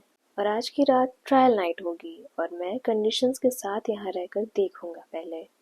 और हाँ, free breakfast, free wifi plus no service charge. और मुझे जब भी कुछ गड़बड़ लगेगा मैं उसी वक्त यहाँ से चला जाऊंगा। जिसपे जेड बोलते हैं कि यहाँ पे आप टेनेंट हो, इंस्पेक्टर नहीं, तो इस तरह से ऑर्डर्स मत दो मुझे। जिसपे कामन बोलते हैं कि मुझे एक रिटन कॉन्ट्रैक्ट चाहिए, मैं किसी पे भरोसा नहीं कर सकता, आजकल बहुत सारे स्कैमर्स घूम रहे हैं। जेड बोलते हैं ठीक है, लेकिन आपने कुछ खाया नहीं है तो आप क्या खाना पसंद करेंगे? तो कामन बोलते हैं मुझे भूख नहीं है, मैं काम करने जा रहा हूँ। लेकिन यहाँ भी जेड उनको टीज करते हुए देख रहे होते हैं। उसको कहते हैं कि क्यों ना कुछ सिंपल से शुरू किया जाए। और उसके बाद जे की तरफ देखकर बोल रहे होते हैं कि शेफ जे, आज मेनू में क्या है? और उसके बाद जे इतना लंबा चौड़ा डिस्क्रिप्शन देता है कि कामन बोलते हैं कि ये कौन सी चीज़ है। और उसके बाद जेड जे की तरफ देख के कहता है ये क्या है? जिसमें जे बोलता है कि स्पाइसी फर्मेंटेड राइस है और नूडल सैलड है। फिर नेक्स्ट मॉर्निंग हम जेड को देखते हैं जो डाइनिंग टेबल पे ब्रेकफास्ट अच्छे से लगा रहा होता है। और तभी वहाँ पर कामिन आता है जो पूरी तरह से रेडी होता है। और उसे देख कर जेड कहता है कि सर आपका ब्रेकफास्ट, माफ़ कीजिएगा मैं ढंग से फॉर्मली तैयार नहीं हूँ। वो आपके लिए सुबह जल्दी उठना था ना ब्रेकफास्ट बनाने के लिए। ऐसा कहते हुए वो अपनी टॉवल खोल देता है। तो कामिन दूसरी साइड देखने लगता है जिस पे जेड कहता है लेकिन मैंने पैंट्स पहने हैं और आपको इसकी आदत डाल लेनी चाहिए। जेड यहाँ पे कामिन के साथ फ्लर्ट कर रहा होता है। तो कामिन कहता है कि मैं आज ही यहाँ से जा रहा हूँ। जिस पे जेड कहता है कि अरे आपने अभी तो रेंटल एग्रीमेंट भी साइन नहीं किया है, और प्लीज़ बैठिए ब्रेकफास्ट करिए। फिर जेड प्रॉपर तैयार होके कामिन के साथ बैठ के ब्रेकफास्ट कर रहा होता है। और तभी वहाँ पे जे आता है। उसको बुलाते हुए जेड कहता है कि क्या तुमने तार के बारे में सुना? जिस पे जे कहता है कि वैसे हम ज़्यादा क्लोज नहीं थे, तार सबसे ज़्यादा क्लोज चैम्प के था। और तभी कामिन उससे पूछता है कि तुम ये बताओ कि क्या तार और तुंकला बहुत ज़्यादा क्लोज थे? तो जे सोचते हुए कहता है कि नहीं, मैंने उन्हें कभी भी साथ में कहीं नहीं देखा। तो कामिन बोलते हैं कि क्या ड्रिंक में पे भी नहीं? जिस पे जे बोलता है कि नहीं, टोंकला हमेशा ये कहता था कि वो जगह एक्सपेंसिव है और वहाँ के ड्रिंक्स भी अच्छे नहीं हैं। उसके बाद जे वहाँ से चला जाता है। और उसके जाने के बाद जेड कामिन से कहता है कि अगर टोंकला को ड्रिंक में पसंद नहीं था तो वहाँ पे वो क्या कर रहा था। इधर कैंपस में वो सारे दोस्त बैठे होते हैं तो शेरिन कह रही होती है कि मुझे थोड़ा सा डर लग रहा है। तो टाइम जे से पूछता है कि तुम्हारे भाई ने तुम्हें कुछ बताया है? जिसमें जे बोलता है कि बस वो लोग क्वेश्चंस कर रहे थे। जिसपे टोंकला कहता है कि क्या तुमने उन्हें कुछ बताया? तो जे कहता है नहीं। तभी चैम्प बोलता है कि क्या तुम में से किसी ने ट्रूथ और डेयर लेटर के बारे में सुना है? जिसपे टोंकला बोलता है कि ये क्या है, वो कॉप्स भी मुझसे इस बारे में पूछ रहे थे। तो चैम्प बोलता है कॉप्स, वो तुम्हें कहाँ मिले? तो टोंकला कहता है कि मैं बस ड्रिंक मी की तरफ से गुजर रहा था वहीं। तो चैम्प बोलता है तुम वहाँ क्या कर रहे थे? जिसका जवाब टोंकला नहीं देता और उठकर वहाँ से चला जाता है। इधर जेड और कामिन तार के घर पर जाते हैं। फिर उसके बाद उसके रूम को अच्छे से चेक कर रहे होते हैं। और तभी कामिन को उसके लैपटॉप पे कुछ फोटोज मिलती हैं जो वो जेड को दिखाता है, जिसमें कुछ लड़कियों की सोते हुए फोटोज थी। जो देख के जेड बहुत ज्यादा गुस्सा होता है और कहता है कि किलर ने अगर ऐसा किया है तो सही ही किया होगा। जिस पर कामिन बोलता है कि किसी ने कितना भी गंदा काम क्यों ना किया हो, पर ये कोई सोल्यूशन नहीं है। और उसके बाद वो जेड से पूछता है कि क्या तुम्हें लेटर मिला? जिस पर जेड कहता है कि तार की मॉम ने कहा था कि वो बहुत जल्दबाजी में निकला था, इसका मतलब है लेटर यहीं कहीं है। थोड़ी देर और ढूंढने के बाद जेड को वो एनवेलप मिलता है। फिर वो उसे कामिन को देता है। कामिन जब उसे खोलता है तो उसमें कुछ फोटोग्राफ्स होती हैं, कुछ लड़कियों की, और फिर उसके बाद एक फोटोग्राफ होती है जिसमें उन सभी दोस्तों के फेसेस को कट किया गया रहता है। वो देख के कामिन कहता है कि ये कोई सिंपल मर्डर केस नहीं है, इस पूरे ग्रुप को टारगेट किया जा रहा है, ये कोई सीरियल किलर है। वहीं दूसरी तरफ टोंकला को देखते हैं जिसके हाथ में कुछ फोटोज होती हैं और उनमें से एक फोटो सेम वैसी ही होती है जो तार के घर पे मिली थी पूरे ग्रुप की, और उन सभी के चेहरे मार्क करके कटे हुए थे। और उसके हाथ में दो कार्ड होता है जिसपे लिखा होता है ट्रुथ और डेयर। और एक कार्ड पे शिरीन और बेल का नाम लिखा होता है और दूसरे पे लिखा होता है कि तुम्हें पता था कि उन्होंने क्या किया है लेकिन तुमने कुछ भी नहीं किया क्योंकि उन लोगों ने तुम्हें पैसे दिए थे। इधर जेड जे के पास कॉल करता है और कहता है कि जे स्मार्ट मत बनो, तुम बताओ क्या तुम्हें कोई लेटर मिला है? जिसपे जेड बोलता है कि तुम ऑब्सेस्ड हो क्या लेटर से, मुझे कोई लेटर नहीं मिला है, और कॉल काट देता है। जेड को इतना ज्यादा परेशान देखकर कामिन उसके कंधे पे हाथ रख के कहता है कि तुम्हारा भाई अगला नहीं है। तो जेड कहता है कि वो ऐसा इंसान है कि कभी भी वो अगला शिकार हो सकता है, मुझे खुद देखना पड़ेगा। तो कामिन उसे रिलैक्स करके कहता है किलर यही चाहता है, और अभी जरूरी ये है कि जे की सेफ्टी के लिए हम उसे अपने सामने रखें। जेड थोड़ी देर कामिन की तरफ सिर्फ देखता है, उसके बाद कहता है कि क्या आपको सच में लगता है हम दोनों इसे रोक सकते हैं? तो कामिन कॉन्फिडेंस के साथ कहता है, अगर हम दोनों साथ में काम करेंगे तो किलर को जरूर पकड़ लेंगे। और फिर अपना बैज जेड के सामने करके कहता है कि इसके लिए मैं अपना बैज तक दांव पे लगा सकता हूँ। और फिर बोनस सीन में हम देखते हैं जहाँ पे कामिन शर्टलेस होता है और जेड से पूछ रहा होता है कि मेरे कपड़े कहाँ हैं और ये क्या है, जिस पे जेड फ्लर्ट करते हुए कहता है कि ये पजामाज हैं और कबर्ड में जो सारे कपड़े हैं उसमें से आप कुछ भी पहन सकते हैं, मैं माइंड नहीं करूँगा। और आपके कपड़े तो मैंने धुल दिए हैं, जिस पे कामिन बोलता है कि मैं अपने कपड़े ही पहनूंगा। तो जेड बोलता है कि मैं ओनर हूँ और वैसे भी होटल में एक कपड़े का 1000 रुपये लेते थे, मैं यहाँ पे 300 रुपये लूंगा। जिस पे कामिन कहता है कि मेरे कपड़ों को बहुत ज़्यादा केयर की ज़रूरत होती है, अगर ज़रा सा भी खराब हुआ ना तो मैं 10,000 एक कपड़े का लूंगा। तो जेड बहुत ज़्यादा करीब आके कहता है कि ऐसा नहीं होगा, चाहे तो आप 1 लाख भी चार्ज कर सकते हैं, बस मैं पे बैक अपनी बॉडी से करूँगा।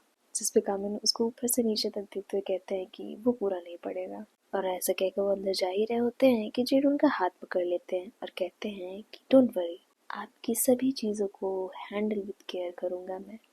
जहाँ पर हम टोंकला को देखते हैं और वो गैराज के बाहर कार को रिपेयर करने के बाद उसके सामने खड़ा होकर फोटो ले रहा होता है। तभी कार का ओनर आता है और टोंकला उससे कुछ पैसों की बात करता है। उसे कहता है मुझे कुछ पैसे चाहिए। तो वो ओनर उससे कहता है लेकिन अभी तो मंथ एंड भी नहीं है, जिस पर टोंकला बोलता है कि यूनिवर्सिटी में कुछ काम है। तो ओनर बोलता है कि मुझे पता है तुम दारू और इन सब पे उड़ा दोगे ये पैसे। और उसके बाद वो उसे गैराज की चाबी देता है और कहता है कि इसे लॉक कर देना, और ऐसा कहकर वो वहाँ से चला जाता है। और उसके बाद रात के टाइम में टोंकला को हम उसी गाड़ी को ड्राइव करते हुए देखते हैं, साथ ही वो अपने फ़ोन पे कुछ चला रहा होता है, जिस वजह से उसकी गाड़ी से किसी का एक्सीडेंट हो जाता है। और वो उतर कर देखता भी है लेकिन उसकी हेल्प नहीं करता, उल्टा वहाँ से वो भाग जाता है। प्रेजेंट टाइम में हम टोंकला को देखते हैं जो उस इंसिडेंट का वीडियो देख रहा होता है। वहीं दूसरी तरफ सारे ऑफिसर्स आपस में डिस्कस कर रहे होते हैं कि तार के पास से हमें किस तरह के ड्रग्स और बाकी सारी चीज़ें मिली हैं, लेकिन जो उसके बॉडी पे ट्रक था वो उसके बैग में नहीं मिला। जिस पर कामिन बोलते हैं ठीक है, मैं इस बारे में फॉरेंसिक टीम से भी एक बार डिस्कस कर लेता हूँ। जिस पर जेड बोलते हैं कि क्या वेपन पे कुछ फिंगरप्रिंट वगैरह मिला? वो बताती है नहीं। जिस पर जेड बोलते हैं इसका मतलब ये मैटर पर्सनल था। और उसके बाद बाहर आने के बाद जेड और कामिन आपस में बात कर रहे होते हैं, जहाँ पर कामिन कहते हैं कि मुझे ऐसा लगता है कि किलर एवेंजर्स में से ही एक है। जिस पर जेड कहते हैं दोनों ही इंसिडेंट का तरीका एकदम सेम था, इसका मतलब है कि वो कोई एक ही इंसान है जिसने ये सब कुछ किया है। तो कामिन बोलते हैं और ये सभी चीज़ें लिंक हैं एवेंजर्स के इस गेम से, जिसका नाम है ट्रुथ एंड डेयर। और किलर ने इस पैटर्न को इसीलिए यूज़ किया है क्योंकि वो बहुत अच्छे से इन सबको जानता है। जिस पर जेड पाई को कहते हैं कि तुम सभी बच्चों के ऊपर किसी को नज़र रखने को कहो। तो वो पूछती हैं क्या आपके छोटे भाई पर भी? जिस पर वो बोलते हैं हाँ, उस पर भी। लेकिन कामन बीच में बोलता है कि नहीं, जे पे हम दोनों खुद नज़र रखेंगे। तो जेड बोलते हैं कि ये सही नहीं है, हम किसी को स्पेशल ट्रीटमेंट नहीं दे सकते हैं। तो कामन बोलते हैं मैं स्पेशल ट्रीटमेंट नहीं दे रहा हूँ, मैं बस ये चाहता हूँ कि जे हम पे भरोसा करे, क्योंकि मुझे ऐसा लगता है कि ये एवेंजर्स ग्रुप, ये सारे बच्चे हमसे बहुत कुछ छुपा रहे हैं। आगे कामिन बोलते हैं कि जेड तुम मेरे साथ फॉरेंसिक्स में चलो। और उसके पहले ही जेड बोलते हैं कि क्या मैं आपसे कुछ देर के लिए अकेले में बात कर सकता हूँ? और उसके बाद जेड उनके सामने रेंट एग्रीमेंट के पेपर रखते हैं, जिस पर कामिन कहते हैं कि तुमने इस पर रात भर मेहनत किया? तो वो कहते हैं कि नहीं, ये ज़्यादा मुश्किल नहीं था। तो कामिन कहते हैं तुम सच बताओ, तुम इतना डेस्परेट क्यों हो? तुम ऐसा क्यों चाहते हो कि मैं तुम्हारे साथ रहूं? क्या तुम बहुत ज़्यादा अकेले हो? अपनेपन की कमी महसूस हो रही है तुम्हें? और यहाँ पर जेड उनसे फ्लर्ट करते हुए कहते हैं कि अगर मेरा जवाब हाँ हुआ तो क्या आप मुझे अपनाएंगे? तो गामिन बोलते हैं तुम इस चीज़ में तो बहुत तेज हो, और मैं उम्मीद करता हूँ कि तुम अपने काम में भी यही तेज़ी दिखाओ। जिस पर जेड कहते हैं कि ये तो डिपेंड करता है कि काम कौन करवाना चाहता है, अगर वो आप हुए हैं तो आपके लिए तो एक रात ही काफ़ी है। गामिन बहुत ध्यान से डॉक्यूमेंट पढ़ रहे होते हैं और उसके बाद वो कहते हैं कि इसमें तो ये लिखा है कि हम घर पे काम की बात नहीं कर सकते, अगर ऐसा है तो मैं नहीं रह सकता। जिस पर जेड कहते हैं कि घर तो रेस्ट करने के लिए होता है, लेकिन फिर भी अगर आप काम करना चाहते हैं तो कर सकते हैं, इसमें बस ये लिखा है कि घर पे काम की बातें नहीं होंगी, काम आप कर सकते हैं। उसके बाद भी कामिन डॉक्यूमेंट्स को रख रहे होते हैं, जिस पर जेड कहते हैं कि अब क्या हो गया, अब क्या इशू है? जिस पर कामिन कहते हैं कि मैं इसको आराम से पढ़ूंगा, फिर सोचूंगा और तब साइन करूंगा। जिस पर जेड कहते हैं अरे आप भी ना, बस एक साइन करते और यूं झट से काम खत्म हो जाता। और उसके बाद वो दोनों डॉक्टर टैंगखुन के पास जाते हैं और जेड को देखने के बाद टैंगखुन कहते हैं कि आप तो वापस से लेट हैं। जिस पर जेड कहते हैं मैं सही टाइम पे आया हूँ।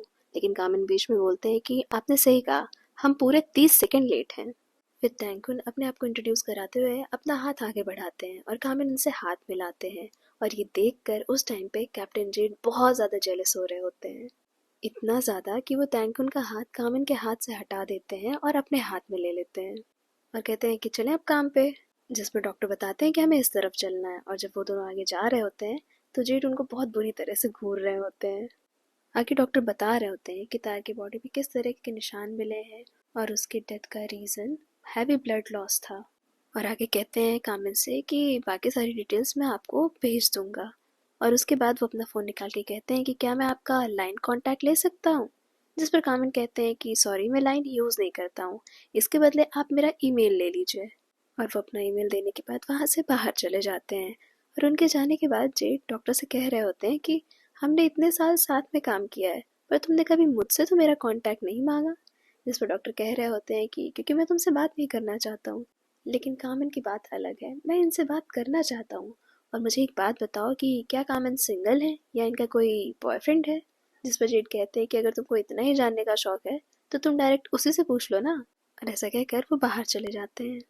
फिर जेड और कामिन साथ में वॉक कर रहे होते हैं और उस टाइम जेड उनसे कहते हैं कि क्या मुझे भी आपका ईमेल मिल सकता है। तो कामिन पूछते हैं वो किस लिए। जिस पर जेड कहते हैं कि हम साथ में रहते हैं, साथ में काम करते हैं, मुझे कभी ज़रूरत पड़ी तो, या फिर ऐसा कोई रूल है कि सिर्फ डॉक्टर ही आपका ईमेल ले सकते हैं। फिर कामिन अपना नंबर ऐड करके उनका फ़ोन वापस कर देते हैं। जिस पर जेड देखते हैं और कहते हैं कि क्या आप लाइन भी यूज़ करते हैं। जिस पर कामिन बोल रहे होते हैं हाँ कभी कभी जब ज़रूरत पड़ती है। तो जेड कहते हैं कि पर मुझे तो नहीं लगा था कि आपके पास लाइन है। जिस पर वो कह रहे होते हैं कि तुम तो यही यूज़ करते हो ना, तो मैं बस सीख रहा हूँ। और ये सुनकर जेड बहुत ज़्यादा खुश हो जाते हैं। उसके बाद हम उन दोनों को कमांडर के पास देखते हैं जहाँ पर कमांडर उन पर चिल्ला रहे होते हैं कि तुम लोग जो भी कुछ कर रहे हो, अभी तक तुम लोगों ने किलर को तो पकड़ा नहीं, ऊपर से एमपी को भी इसमें घसीट रहे हो। और कामिन अगर तुमसे काम नहीं हो पा रहा है तो मैं किसी और कॉल आउट कर देता हूँ। जिस पर कामिन बहुत ज़्यादा गुस्सा होकर कहते हैं कि इसकी कोई ज़रूरत नहीं है, मैं ये केस खुद से सॉल्व करूँगा। लेकिन फिर भी कमांडर कहते हैं कि तुम्हें जो करना है करो, लेकिन एमपी रत्ना के बेटे को इसमें मत घसीटो। जिस पर कामिन गुस्सा हो रहे होते हैं और कहते हैं कि अगर वो इनोसेंट है तो उसे डरने की ज़रूरत नहीं है। तो कमांडर बोलते हैं मुझे जो समझाना था मैंने समझा दिया, और अगर अगले 1 हफ्ते के अंदर मुझे कोई भी प्रोग्रेस नहीं दिखाई इस केस पे तो मैं तुम्हें हटा दूंगा और किसी और को दे दूंगा। फिर बाहर जेड और कामिन केस डिस्कस कर रहे होते हैं और तभी कामिन बोलते हैं कि तुम्हें इसमें पढ़ने की जरूरत नहीं है, ये मेरे और कमांडर के बीच की चीजें हैं, तुम मत परेशान हो। जिस पर जेड कहते हैं कि मैं परेशान नहीं हूँ, उल्टा मैं तो आपको एडमायर करता हूँ, मुझे नहीं लगा था कि आप इस तरह से इतने बड़े एमपी के अगेंस्ट खड़े हो जाएंगे। आगे जेड कहते हैं कि मुझे ऐसा लगता है कि टोंकला हमसे कुछ छुपा रहा है। जिस पर कामिन कहते हैं कि चैम्प और शिरीन भी, लेकिन मुझे जानना है उसका मोटिव, क्योंकि ये सब शुरू हुआ प्यूफाई की डेथ से और उसके बाद उस तार का जिसने प्यूफाई के साथ गलत किया था। और इसलिए वो लोग जाते हैं चैम्प के पास। लेकिन चैम्प उन लोगों को देखने के बाद कहता है मुझे जो भी कुछ पता था मैंने आप लोग को बता दिया है, फिर आप लोग वापस से क्यों आए हैं यहाँ पे। जिस पर कामिन बोलते हैं कि हम यहाँ पे प्योफाई के बारे में बात करने आए हैं, क्योंकि हमें ऐसा पता चला है कि तुम दोनों साथ में रहते थे। तो जैम बोलता है रहते थे, पर अभी मैंने उसकी सारी चीज़ें वापस लौटा दी हैं। और उस टाइम पे कामिन सामने रखी चेयर पे एक जैकेट नोटिस करते हैं जो शिरीन ने पहनी थी। आगे चैम्प कुछ भी नहीं बोलता है और वो कॉपरेट करने से मना कर देता है। तो कामिन बोलते हैं ठीक है तुम कॉपरेट नहीं करना चाहते कोई बात नहीं, लेकिन आगे अगर मुझे पता चला कि इन सब के पीछे तुम्हारा हाथ है या इन्वॉल्वमेंट है तो तुम्हें तुम्हारे बाप का नाम भी नहीं बचा सकता। और ये सुनकर चैम्प गुस्से में आ जाता है और कामिन पे हमला करने वाला होता है, लेकिन कामिन उसका हाथ पकड़ लेते हैं और मारने ही वाले होते हैं, लेकिन जेड उन्हें रोक लेते हैं। उसके बाद चैम्प ये बोलता है कि तुम दोनों यहाँ से निकलो और मैं इस बारे में अपने पापा से ज़रूर बात करूँगा। फिर बाहर निकलकर जेड कामिन से कह रहे होते हैं कि मुझे पता है वो थोड़ा बदतमीज़ है, पर आपको इस तरह से अपने ऊपर से कंट्रोल नहीं खोना चाहिए। जिस पर कामिन कहते हैं ये मेरी ट्रिक थी, मैंने उसे उकसाया जिससे वो कोई हरकत करे, और क्या पता इससे हमें कुछ फ़ायदा हो जाए। जिस पर जेड कहते हैं कि आपको जो करना है करिए, लेकिन इस तरह से खतरा मत उठाइए, क्योंकि अगर आपको कुछ हो गया तो मैं कैसे जीऊँगा। और ऐसा कहते हुए वो बहुत ही प्यार से कामिन की तरफ देख रहे होते हैं। जिस पर कामिन भी उन्हें प्यार से कहते हैं ठीक है, मैं ध्यान दूंगा इस बात का। दूसरी तरफ हम टोंकला को देखते हैं जिसके हाथ में वही ट्रूथ एंड डेयर वाला एनवेलप होता है और शिरीन से कॉल पे बात कर रहा होता है। वो उससे पूछता है कि तुमने मुझे बोला था कल मिलने के लिए, पर तुम मुझसे मिली क्यों नहीं। जिस पे वो बताती है आसपास इतने सारे कॉप्स हैं, हम कैसे मिलते हैं। आगे वो कहता है कि क्या तुम मुझसे कुछ छुपा रही हो। जिस पर वो कहती है नहीं। तो वो उससे पूछता है कि मैंने उस रात को तुम दोनों को आपस में बात करते हुए और ड्रिंक्स में कुछ मिलाते हुए देखा था। जिस पर वो कहती है कि प्यूफाई ने बस मुझे ये बोला था कि हम मिलकर प्रैंक करेंगे, मैंने उसके साथ कुछ भी नहीं किया है। इधर हम लेफ्टिनेंट को देखते हैं जो कामिन के केबिन में आए रहते हैं और उनसे पूछते हैं कि क्या कैप्टन यहाँ पर नहीं है। जिस पे वो बताते हैं कि अभी वो शार में है, कुछ अगर ज़रूरी है तो तुम मुझे बता सकते हो।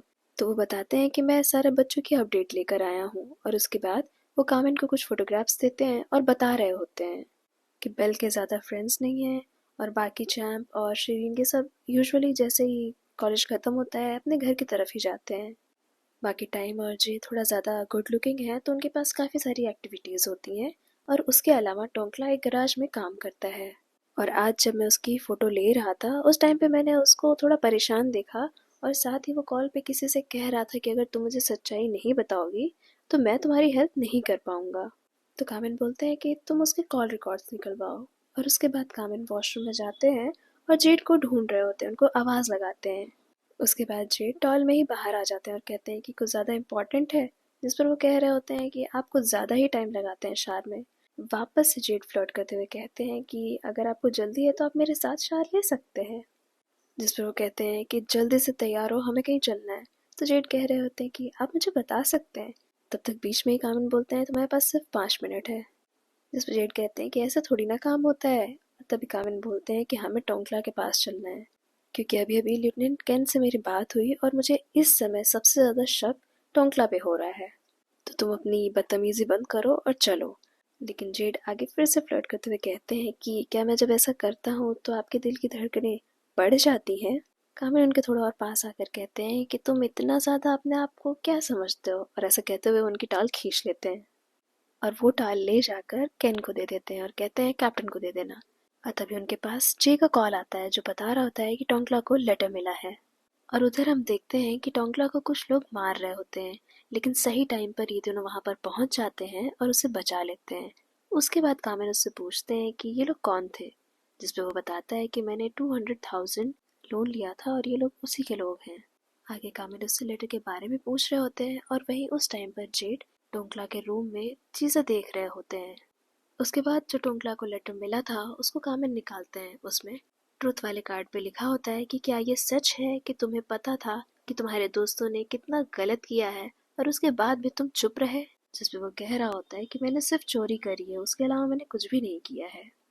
आगे कामिन कहते हैं कि अपना सामान पैक करो और कल तुम्हें क्वेश्चनिंग के लिए पुलिस स्टेशन बुलाया जाएगा और आज जो भी कुछ हुआ है तुम्हारे साथ इसलिए तुम्हें अकेले नहीं रहना चाहिए। तो अगर कोई रिश्तेदार या कोई जानने वाला है तो तुम उसके पास चले जाओ। जिस पर टोंकला कहता है कि नहीं, मैं खुद अकेले ठीक हूँ।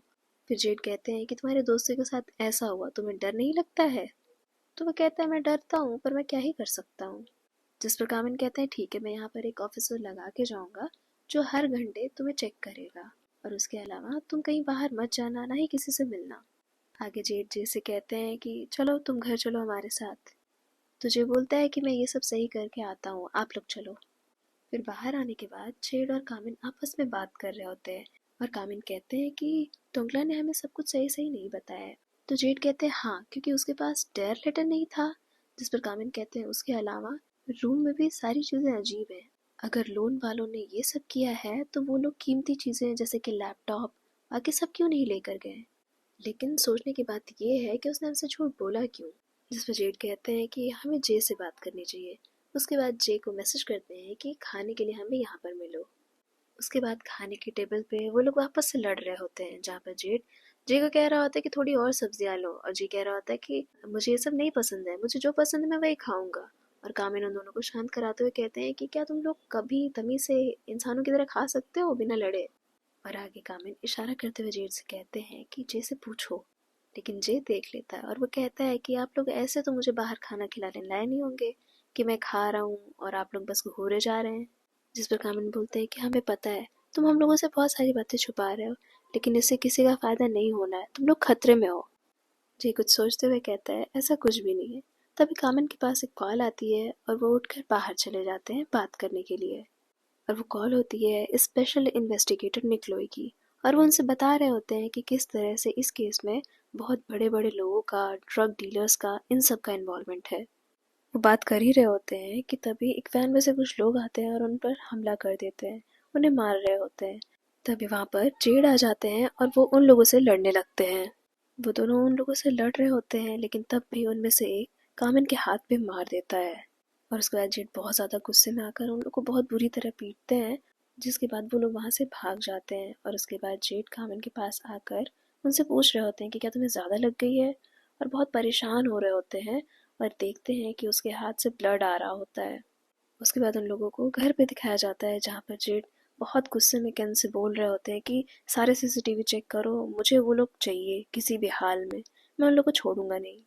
और उनको इस तरह से परेशान देखकर कामिन कहते हैं कि मैं ठीक हूँ। लेकिन तब भी जेड नहीं सुन रहे होते हैं। वो कहते हैं कि आपने देखा नहीं, वो आपको मारने ही आए थे। तो कामिन कहते हैं लेकिन आप वहाँ सही टाइम पर आ तो गए ना, और ये बताइए क्या जे ने कुछ बताया। तभी वहाँ पर जे आ जाता है। वो भी बहुत परेशान होता है कामिन को इस तरह से देखकर। पूछता है कि क्या आपको ज़्यादा चोट लग गई है। कामिन कहते हैं मैं ठीक हूँ, लेकिन क्या तुम्हें अब समझ आ रहा है कि तुम लोग कितने ज़्यादा खतरे में हो। तो जो भी बात है मुझे सच सच बताओ। जे बोलता है लेकिन अगर मैं आपको बताऊंगा तो आप टोंगला को जेल तो नहीं भेजेंगे ना। तो जेड कहते हैं कि खेलना बंद करो। और कामिन उन्हें रोकते हुए कहते हैं कि आप आराम से सुनिए, नहीं तो आप बाहर जाइए, बाहर वेट करिए, मैं बात करता हूँ।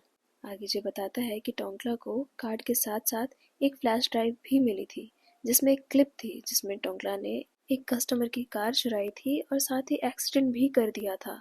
और ये देखने के बाद जे ने टोंकला से पूछा था कि इसके बारे में और किसको किसको पता है, और वो बताता है कि चैम्प को। तो जे बोलता है और इसी के बदले में तुमने एग्जाम्स के पेपर चुराए थे। और जब ये सब वो जेड और कामिन को बताता है तो जेड बहुत गुस्से में कह रहा होता है कि तुम अपने फ्रेंड्स को प्रोटेक्ट कर सकते हो, उनसे प्यार कर सकते हो, पर ये तरीका सही नहीं है। कामिन उससे पूछते हैं कि उसने तुम्हें डेयर लेटर के बारे में बताया, जिस पर जे कहता है कि डेयर लेटर नहीं, ऐसा तो उसने कुछ भी नहीं मेंशन किया। फिर कामिन उससे फोटो दिखाकर पूछते हैं कि ये तुम लोगों ने फोटो कब ली थी, जिस पर वो बताता है कि फ्रेशमैन ईयर में टाइम ने हम लोग की ये फोटो खींची थी। उसके बाद जेड और कामिन को देखते हैं और कामिन एक बोर्ड की तरफ इशारा करते हुए कहते हैं तो आप घर पे भी काम करते हैं, जिस पर जेड कहते हैं कि बस मैं जानना चाहता था कि किलर क्या चाहता है। वो लोग यही सब डिस्कस कर रहे होते हैं आपस में, और बाद में कामिन बोलते हैं मुझे ऐसा लगता है कि नेक्स्ट टारगेट बेल होगी। दूसरी तरफ हम बेल को देखते हैं जिसके हाथ में वही ट्रुथ एंड डेयर का लेटर होता है, और उसमें कुछ फोटोग्राफ्स होती हैं और ट्रुथ वाले पार्ट पे लिखा होता है कि क्या ये सच है कि तुमने किसी लड़की पर हमला किया था और किसी लड़की का अबॉर्शन करवाया था। वो ये सब देखकर बहुत ज़्यादा घबरा जाती है, परेशान होती है और शिरीन को कॉल कर रही होती है, पर वो उसका कॉल नहीं उठाती है। फिर गुस्से में वो फ़ोन रख कर डेयर वाला कार्ड उठाती है, जिस पर दो नाम होते हैं, जे और शिरीन। दूसरी तरफ जेड और कामिन को देखते हैं, जहाँ पर जेड कामिन की ड्रेसिंग करने जा रहे होते हैं। तो कामिन कहते हैं कि रहने दीजिए, मैं कर लूँगा। तो जेड बोलते हैं कि चोट आपके हाथ में लगी है, आप कैसे कर लेंगे। वो जैसे मूवीज में दिखाते हैं कि कपड़े को मुंह में दबाकर और ऐसे बांध लेते हैं, वैसे। उसके बाद जेड कामिन की चोट पे दवा लगाते हैं, जिसके बाद कामिन उन्हें बड़े प्यार से थैंक यू बोलते हैं। आगे जेड बोलते हैं कि आप अपना टैंक टॉप निकालिए, मैं पीछे भी मेडिसिन लगा दूँ। तो कामिन बोल रहे थे रहने दीजिए, मैं इससे ठीक हो जाऊंगा। जेड उनकी बात नहीं सुनते हैं और उनका टैंक टॉप निकालने में उनकी हेल्प करते हैं। दूसरी तरफ बेल बाथटब में रिलैक्स कर रही होती है शैम्पेन पीते हुए, लेकिन उसके बाद उसके सर में दर्द हो रहा होता है और उसी टाइम पर कोई दरवाज़ा खोलता है। उसे लगता है शरीन है, लेकिन जब वो देखती है तो उसके सामने वही मास्क वाला आदमी खड़ा होता है, और वो देखकर बहुत ज़्यादा डर जाती है और वो उससे पूछता है ट्रुथ या डेयर। वो उसको मार रहा होता है, लेकिन उस टाइम पे वो कह रही होती कि मैंने ऑलरेडी चूज़ कर लिया है। और वो कहता है अब काफ़ी लेट हो चुका है, क्योंकि किसी और ने तुम्हें चूज़ किया है। और वो पूछती है किसने, लेकिन वो नहीं बताता है और कहता है अब तुम्हें समझ में आया है कि कैसा लगता है जब कोई अपना धोखा देता है। क्या अब तुम समझ पा रही हो कि तुम लोगों ने प्योफाई के साथ क्या किया है। और ऐसा कहते हुए वो उसके ऊपर कोई लिक्विड डाल रहा होता है, जिससे उससे बहुत ज़्यादा दर्द होता है और वो बहुत तेज़ चिल्ला रही होती है। इधर जेड और कामिन को देखते हैं, जहाँ पर जेड कामिन के बैग में मेडिसिन लगा रहे होते हैं, और उसके बाद कामिन कहते हैं कि कल मैं प्योफाई का घर चेक करूंगा, क्योंकि अगर तार, टोंकला और इन सब को लेटर मिला है ट्रूथ एंड डेयर का, तो शुरुआत तो उसी से हुई होगी, उसके पास भी होना चाहिए। तो जेड कहते हैं ये छोटे मोटे काम के लिए मैं हूँ। तो कामिन पलट कर उनके साइड आते हैं और कहते हैं तुम्हें इस टाइम पे सिर्फ और सिर्फ ड्रेसिंग पे ध्यान देना चाहिए, और अगर आप मेरे लिए इतना परेशान हो रहे हैं तो कल बेल की तरफ चेक करके आइएगा। जेड मेडिसिन लगा ही रहे होते हैं तो कामिन कहते हैं कि आप बहुत ज़्यादा टाइम लगा रहे हैं, मैं लगा लूँगा। तो जेड कहते हैं मैं बस थोड़ा ध्यान से लगा रहा था। और ये देखकर कामिन कहते हैं कि अब ऐसा मत कहिएगा कि आप जैसे इंसान ने कभी अपने चोट पे दवा लगाई ही नहीं है। और ऐसा कहते हुए वो धीरे से जेड का हाथ पकड़ लेते हैं, जिस पर जेड कहते हैं कि मुझे अपनी फिक्र नहीं है, आप पहले हैं जिसकी चोट पर मैंने दवा लगाई है। और ऐसा कहते हुए वो आगे बढ़कर कामिन को किस कर लेते हैं, लेकिन कामिन पीछे हट जाते हैं। और उसके बाद वो दोनों एक दूसरे को देखते हैं और कामिन आगे बढ़कर वापस से जेड को किस कर लेते हैं।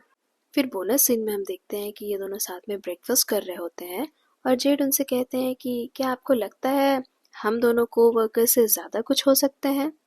तो कामिन कहते हैं फ्रेंड्स विद बेनिफिट, जिस पे जेड कहते हैं अरे मेरा वो मतलब नहीं था, और वैसे भी मुझे ये छोटी मोटी बुफे नहीं पसंद है।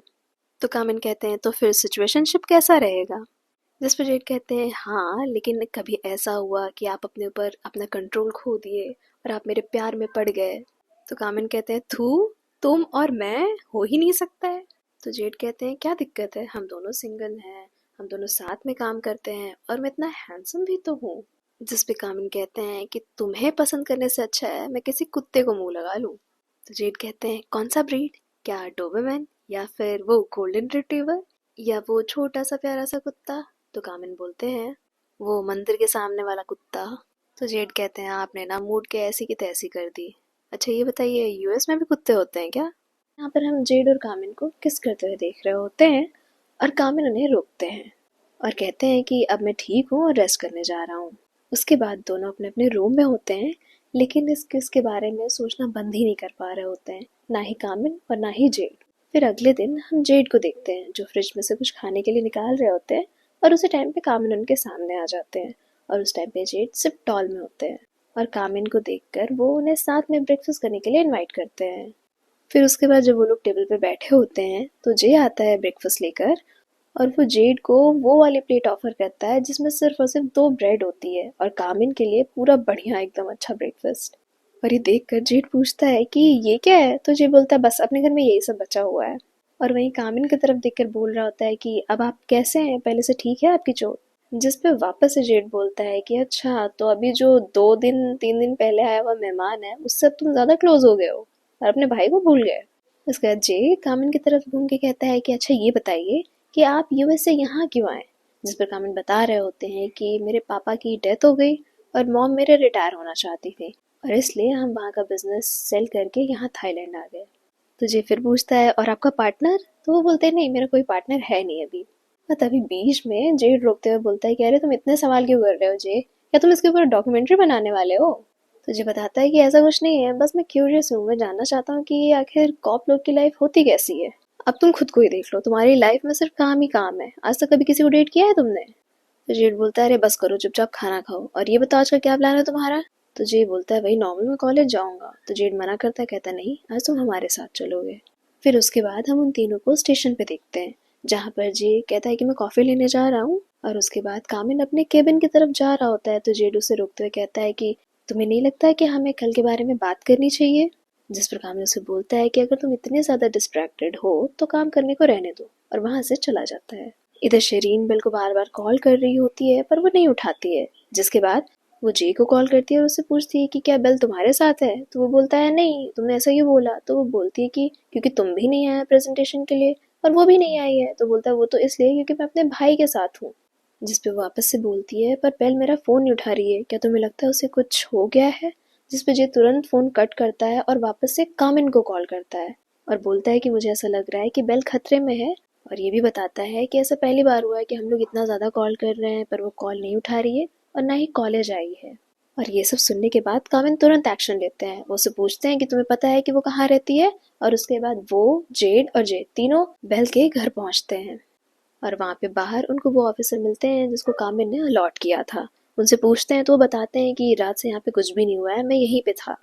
उसके बाद जेड जे को रोकते हैं कि तुम यहीं रुको और हम लोग ऊपर जाके चेक करते हैं। उसके बाद जेड और कामिन उस ऑफिसर के साथ शिरीन जहाँ रहती थी उस फ्लोर पे पहुंचते हैं, और उसके बाद वहाँ पे जो ओनर होती हैं वो की कार्ड लेकर आई होती हैं और उन्हें बताती हैं कि ये रूम है, जिसका कामिन कार्ड लेते हैं और रूम के अंदर एंटर होते हैं। और वो लोग जैसे ही वहाँ पे एंटर होते हैं, वहाँ पे बहुत तेज़ से स्मेल आ रही होती है। और फिर उसके बाद जब वो लोग वॉशरूम की तरफ जाते हैं और वॉशरूम खोल के देखते हैं, तो बाथ टब में बेल की बॉडी पड़ी होती है। और ये देखने के बाद कामिन तुरंत ऑफिसर को बोलते हैं कि आप फोरेंसिक्स को यहाँ बुला लीजिए। उसके बाद फोरेंसिक टीम्स आती है और वो सैंपल्स ले रही होती है, फोटोज ले रही होती है, अपना काम कर रही होती है। और उसके बाद वो लोग बताते हैं कि ना ही यहाँ पे कोई फिंगरप्रिंट मिली है, ना ही कोई फुटप्रिंट मिला है। यहाँ तक कि ये भी नहीं साबित हो सकता है कि यहाँ पे बेल के अलावा कोई और था भी। अब ये सारी बात सुनकर कामिन कुछ सोच रहे होते हैं, तभी वहाँ पे टैंकुन आते हैं और उनको बोल रहे होते हैं कि प्लीज़ आप ये मास्क पहन लीजिए, क्योंकि यहाँ पे ये जो स्मेल है इससे आपको कुछ इफेक्ट पड़ सकता है। और उसके बाद टैंकुन उनके हाथ में मास्क रख कर वहाँ से चले जाते हैं अपनी टीम के साथ। और इधर हम देखते हैं कि जेड कुछ बहुत ज़्यादा बारीकी से एग्जामिन कर रहे होते हैं और फिर उनको खांसी आ रही होती है। तो कामिन उनको मास्क देते हुए कहते हैं कि इसको पहन लीजिए। अब ये देखकर जेड कहते हैं कि अगर आप मेरे लिए परेशान हो रहे हैं या मेरी चिंता करते हैं तो आप सीधे बोलिए ना। जिस पे कामिन बताते हैं कि देखो ये क्राइम सीन है और यहाँ पे पता नहीं कौन कौन से सब्सटेंस हैं, तो इसलिए तुम सेफ्टी के लिए पहन लो। जिस पे जेड कहते हैं हाँ हाँ मैं पहन लूंगा, लेकिन बस आप एक बार कह दीजिए कि आपको मेरी चिंता है। तो कामिन उनका गला पकड़ते हैं और ज़बरदस्ती उनको मास्क पहना देते हैं। अब उसके बाद हम देखते हैं जे को, जो नीचे खड़ा होता है और उसके सामने ही ऑफिसर जो है वो बेल की बॉडी लेके जा रहे होते हैं। और उसके बाद फिर जेड और कामिन नीचे आते हैं और जे की तरफ देखते हुए कामिन जेड से बोलते हैं कि अपने भाई से अच्छे से बात करो। लेकिन जैसे ही जेड जे के पास पहुंचते हैं, जे इतना ज़्यादा भड़कने लगते हैं, उनके ऊपर बहुत चिल्ला रहे होते हैं। जेड बस उनको हक कर लेते हैं और कामिन जे के पास आते हैं और कहते हैं कि जे तुम मुझे बताओ कि क्या बेल और शिरीन में कोई दुश्मनी थी, कोई दिक्कत थी। तो जे बोलता है नहीं, वो दोनों बहुत क्लोज थे, यहाँ तक कि सिर्फ इकलौती शिरीन ही है जिसके पास बेल के रूम की चाबी थी। फिर स्टेशन में हम जेड और कामिन को देखते हैं जो शिरीन को इंटरोगेट कर रहे होते हैं और बेल के बारे में पूछ रहे होते हैं। तो वो बताती है कि बेल जैसी भी थी पर स्टडीज को लेकर बहुत सीरियस थी और इसके अलावा वो बिना मतलब की लड़ाइयों में अक्सर फंस जाती थी। फिर जे से भी पूछताछ कर रहे होते हैं। वो बताता है कि एक बार ऐसा हुआ था कि बेल ने हमें बोला कि हम लोग कार में रुकते हैं सारी लाइट्स ऑफ करके, और उसके बाद एक दूसरी लड़की आई और बेल ने उसके चेहरे पे अटैक कर दिया था। अब ये सुनने के बाद जेड कहते हैं कि तुम्हें पता भी है तुमने क्या किया है, उसके ऊपर भी चार्जेस लगेंगे और तुम्हारे ऊपर भी, क्योंकि तुमने उसका साथ दिया है। तो जे बोलता है मुझे पता है, लेकिन उस टाइम पे हमें नहीं समझ आया क्योंकि हम नहीं जानते थे कि बेल ऐसा कुछ कर देगी। वापस से शिरीन का सीन दिखाते हैं जहाँ पे वो बता रही होती है कि कल उसने कई बार मुझे मैसेज किया था पर मुझे नहीं पता था कि क्या बात है, और आज जब मैंने कॉल की तो उसने नहीं उठाया। फिर वो रोते हुए बोलती है कि मैंने कुछ भी नहीं किया है और अपना फ़ोन निकाल के ये भी दिखाती है, मतलब कॉल लॉग दिखा रही होती है। अब इसके बाद हम वापस से जेड और कामिन को देखते हैं जो सीसीटीवी वगैरह चेक कर रहे होते हैं और ऑफिसर बताती हैं कि 1-2 बजे के आसपास सारे सीसीटीवी और सारी चीज़ें वर्क करना बंद कर दी थी। तभी जेड नीचे देखते हैं कि एक कार पार्क है और उसके बाद वो अपने ऑफिसर को बोलते हैं कि इस कार में जो डैश कैम लगा है उसकी फुटेज मंगाओ। फिर थोड़ी देर के बाद जब पाए फुटेज अरेंज कर लेती हैं, उसके बाद वो लोग मिलकर देख रहे होते हैं। फिर उसके बाद उन्हें एक आदमी दिखाई देता है और उसका जब वो लोग जूम करते हैं तो पाए उसका फेस देखते हुए कहती है इसने कुछ तो पहना है। तो कामिन ध्यान से देखते हुए कहते हैं शायद ये ग्लासेस हैं। फिर थोड़े टाइम बाद कामिन को उनके केबिन में जाते हुए देखते हैं और पीछे पीछे जेड भी जा रहे होते हैं। फिर उनसे पूछते हैं कि आप मेरा पीछा क्यों कर रहे हैं। तो जेड बोलते हैं क्या इंस्पेक्टर, आप थोड़ी तो तारीफ कर दीजिए मेरी, इतनी इंपॉर्टेंट लीड दी है मैंने। तो कामिन कहते हैं क्या तुम 3 साल के छोटे से बच्चे हो जो तुम्हें कॉम्प्लीमेंट चाहिए। लेकिन फिर भी वो आगे बढ़ते हैं और जेड का चीन से पकड़ कर कहते हैं कि अच्छा ठीक है, आज तुमने बहुत अच्छा काम किया। जिस पे जेड उन्हें कहते हैं कि मैं कोई डॉग थोड़ी ना हूँ, और मैं सच बताऊँ तो मैं आपसे कोई कॉम्प्लीमेंट नहीं चाहता था। मुझे तो बस ये लगा था कि शायद अब आप मुझसे बात नहीं करेंगे, लेकिन अब मुझे समझ में आ गया है आप भी बिना मुझसे लड़े रह नहीं सकते हैं। और ऐसे फ्लर्ट करते हुए वो आगे बढ़ते जाते हैं और कामिन पीछे हटते जाते हैं। उसके बाद कामिन डेस्क पे ही बैठ जाते हैं। तो जेड उनके और ज़्यादा करीब आकर कहते हैं कि सुनिए अभी थोड़ा तो इंतज़ार करिए आप। और उसके बाद हम उन दोनों को डॉक्टर टैंकुन के पास देखते हैं जो इस टाइम पे बेल की बॉडी एग्जामिन कर रहे होते हैं और बता रहे होते हैं किस तरह से इस केसेस पार्ट पे इस तरह के ड्रग्स और ये सारी चीज़ें मिली हैं। और इस वजह से इसकी बॉडी का ये हाल हुआ, जैसे कहीं कहीं पे ग्रे है, कहीं कहीं पे ब्लैक है। अब इन सब के बाद कामिन बोल रहे होते हैं कि लेकिन इतना सारा वो लिक्विड आया कहाँ से, जिस पे जेड कुछ सोचते हुए कहते हैं मेरे हिसाब से ब्लैक मार्केट से। तो कामिन बोलते हैं मुझे ऐसा लगता है कि जिसने भी ये किया है उसको केमिस्ट्री की काफ़ी अच्छी नॉलेज है। आगे डॉक्टर बोलते हैं कि मैंने बॉडी से कुछ टिश्यूज़ लिए हैं और उसको आगे एग्जामिन करने के लिए भेज दिया है, और उसका जैसे ही रिजल्ट आएगा मैं आपको बता दूंगा। तो क्या उसके लिए मुझे आपका नंबर मिल सकता है? तो कामिन बोलते हैं लेकिन आपके पास मेरा ईमेल है ना। जिस पर डॉक्टर बोलते हैं लेकिन ईमेल उतना फास्ट थोड़ी ना होता है। और तभी जेड जो है डॉक्टर का फ़ोन ले लेते हैं और अपना नंबर सेव करके दे देते हैं। कहते हैं कि कुछ भी हो ना तो मेरे को कॉल कर लेना। दूसरी तरफ हम जे को देखते हैं जो अपने सोफे पे बैठा होता है और बाकी सबके कमेंट्स पढ़ रहा होता है। आखिर पुलिस क्या ही कर रही है, एक और इंसान चला गया। फिर ग्रुप में टोंकला का मैसेज आता है जो बेल की मैरिज सेरेमनी के लिए इनवाइट कर रहा होता है बाकी सभी लोगों को। फिर जेड और कामिन घर आ जाते हैं और वहाँ भी कामिन जेड को रोकते हुए कहते हैं कि आखिर तुम्हारी प्रॉब्लम क्या है डॉक्टर टैंकून से, और तुम जब से उससे मिले हो तब से इसी तरह से मुंह बना के घूम रहे हो। तो जेड बोलते हैं कि ये तो मुझे आपसे पूछना चाहिए, मुझे लगता है कि प्रॉब्लम से तो आप भाग रहे हैं। अब आप बताइए कि आपका क्या इरादा था, किस करके भाग जाने का। जिस पे कामिन कहते हैं अरे धीरे बोलो, तुम्हारे अलावा घर में जे भी रहता है। और आगे वो बोलने जा ही रहे होते हैं लेकिन जेड उनको बीच में रोकते ही कहते हैं कि देखिए आपको जो भी कुछ कहना है मिस्टर कामिन, आप सीधे सीधे बोलिए। हमने बस एक बार किस ही किया है, अगर आपको कुछ फील होता है नहीं होता है आप मुझे बोल सकते हैं। तो कामिन बोलते हैं कि क्या हम इस बारे में बाद में बात कर सकते हैं, अभी तुम्हें पता है ना कि केस किस तरह से किस मोड़ पे जा रहा है। तो जेड बोलते हैं देखिए मैं आपको 3 दिन का टाइम देता हूँ, आप दोनों ही चीज़ों पे अच्छे से सोच लीजिए। एक ये कि हमने किस क्यों किया, क्या हमारे बीच कुछ है। दूसरा, क्या आप हमारे साथ इस घर में रहना चाहते हैं या नहीं। अब उसके अगले दिन हम बाकी सभी लोगों को मंदिर में देखते हैं बेल के लिए प्रार्थना करते हुए। और बाहर जेड और कामिन आपस में बात कर रहे होते हैं कि ज़्यादा लोग तो आए नहीं। जिस पे जेड बोलते हैं कि जैसी इसकी हरकतें थी मुझे तो ये भी उम्मीद नहीं थी। तो आगे कामिन पूछते हैं कि प्यूफाई और तार की सेरेमनी, जिस पे जेड बताते हैं कि उनकी फैमिली ने करी। फिर जाने के टाइम पे सभी लोग टोंकला को एनवेलप दे रहे होते हैं और उसमें से वो पैसे देख रहा होता है, तभी उसके पास शिरीन आती है और उसको बोल रही होती है कि ऐसे टाइम पे भी तुम्हें पैसों की पड़ी है। तो वो बोलता है क्या ही फर्क पड़ता है। फिर आगे वो बोलती है कि तुम तो कह रहे थे कि तुम मुझे बचाओगे, जिस पे वो बोलता है कि मैंने ही तुम्हें बचाया है, अगर आज मैं नहीं होता तो बेल की जगह तुम्हारी सेरेमनी हो रही होती। उसके बाद वो उसे डेयर वाला कार्ड दिखाता है जिसपे शिरीन और बेल का नाम था और उसमें से उसने बेल के नाम को चूज किया था। और आगे वो उसका हाथ पकड़ कर कहता है कि देखो शिरीन, तुम्हें बचाने के लिए मुझे किसी एमपी का बेटा होना ज़रूरी नहीं है, मैं तुम्हें ऐसे भी बचा सकता हूँ। इधर जेड और कामिन ये सारी चीज़ें सीसीटीवी के थ्रू देख रहे होते हैं, मॉनिटर कर रहे होते हैं और आपस में बात भी कर रहे होते हैं कि इसका मतलब ये है कि टोंकला को ही डेयर का लेटर मिला था जो उसने हमसे छुपाया और उसकी वजह से ही बेल की डेथ हुई है। इसके अलावा शेरिन भी हमसे कुछ छुपा रही है। और उसके बाद जेड और कामिन पहुंच जाते हैं टोंकला के गराज पे और एक और ऑफिसर होते हैं और तीनों मिलकर टोंकला को पकड़ते हैं। और वो ऑफिसर बताते हैं कि हमें इसके कैबिनेट से एक फ्लैश ड्राइव मिली है। कामिन आराम से टोंकला से पूछते हैं कि इस फ्लैश ड्राइव में क्या है। तो वो उनको परेशान करते हुए कहता है अगर तुम्हें जानना है तो खुद ही देख लो ना, खुद ही पता कर लो पासवर्ड। तो कामिन कहते हैं कोई बात नहीं, कोई ज़रूरत नहीं अभी तुरंत बताने की, वैसे भी अब तुम लंबे टाइम तक हमारे साथ रहोगे। फिर उसका दो ऑफिसर को इशारा करते हैं और ऑफिसर उनको लेके जाते हैं। अब उसके बाद जेड जो है वो टोंकला का बैग चेक कर रहे होते हैं और उसमें से उन्हें मिलता है वो डेयर वाला लेटर। अब उसके बाद जब ये लोग वहाँ से निकल रहे होते हैं तो कामिन की नज़र एक कार पर पड़ती है जो उनको कुछ देखी देखी भी लग रही होती है। और दूसरी बात, उस सीट पे जो कोट रखा होता है वो इसी एवेंजर्स वाले बच्चों के कॉलेज का होता है। अब उसके बाद जब ये लोग वापस स्टेशन पहुंचते हैं तो वहाँ पर डॉक्टर टैंकुन पहले से ही रहते हैं और वो कामिन को देखते हुए कहते हैं कि मुझे लगा ही था कि आप लोग आएंगे तो सब थके हुए आएंगे, तो मैं आप लोग के लिए ना स्नैक्स लेके आया हूँ। और कामिन जैसे ही अपना हाथ आगे बढ़ाते हैं जेड टैंकुन के हाथ से वो सारे स्नैक्स ले लेते हैं। उसके बाद वो लोग केबिन के अंदर बैठे होते हैं तो डॉक्टर एक छोटा सा पाई निकाल कर प्लेट में कामिन को दे रहे होते हैं और कामिन खाने जा ही रहे होते हैं कि तभी जेड उनके आगे से वो निकाल कर एक ही बार में खा जाते हैं। और ये देखकर डॉक्टर बोलते हैं कोई बात नहीं, मैं और भी लेके आए हूँ। फिर वो वापस से दूसरा निकाल के रखते हैं और इस बार भी जेड वापस से तुरंत खा जाते हैं एक ही बार में। अब ये देखने के बाद कामिन कहते हैं कि कोई बात नहीं, चलिए अब हम आगे केस डिस्कस करते हैं।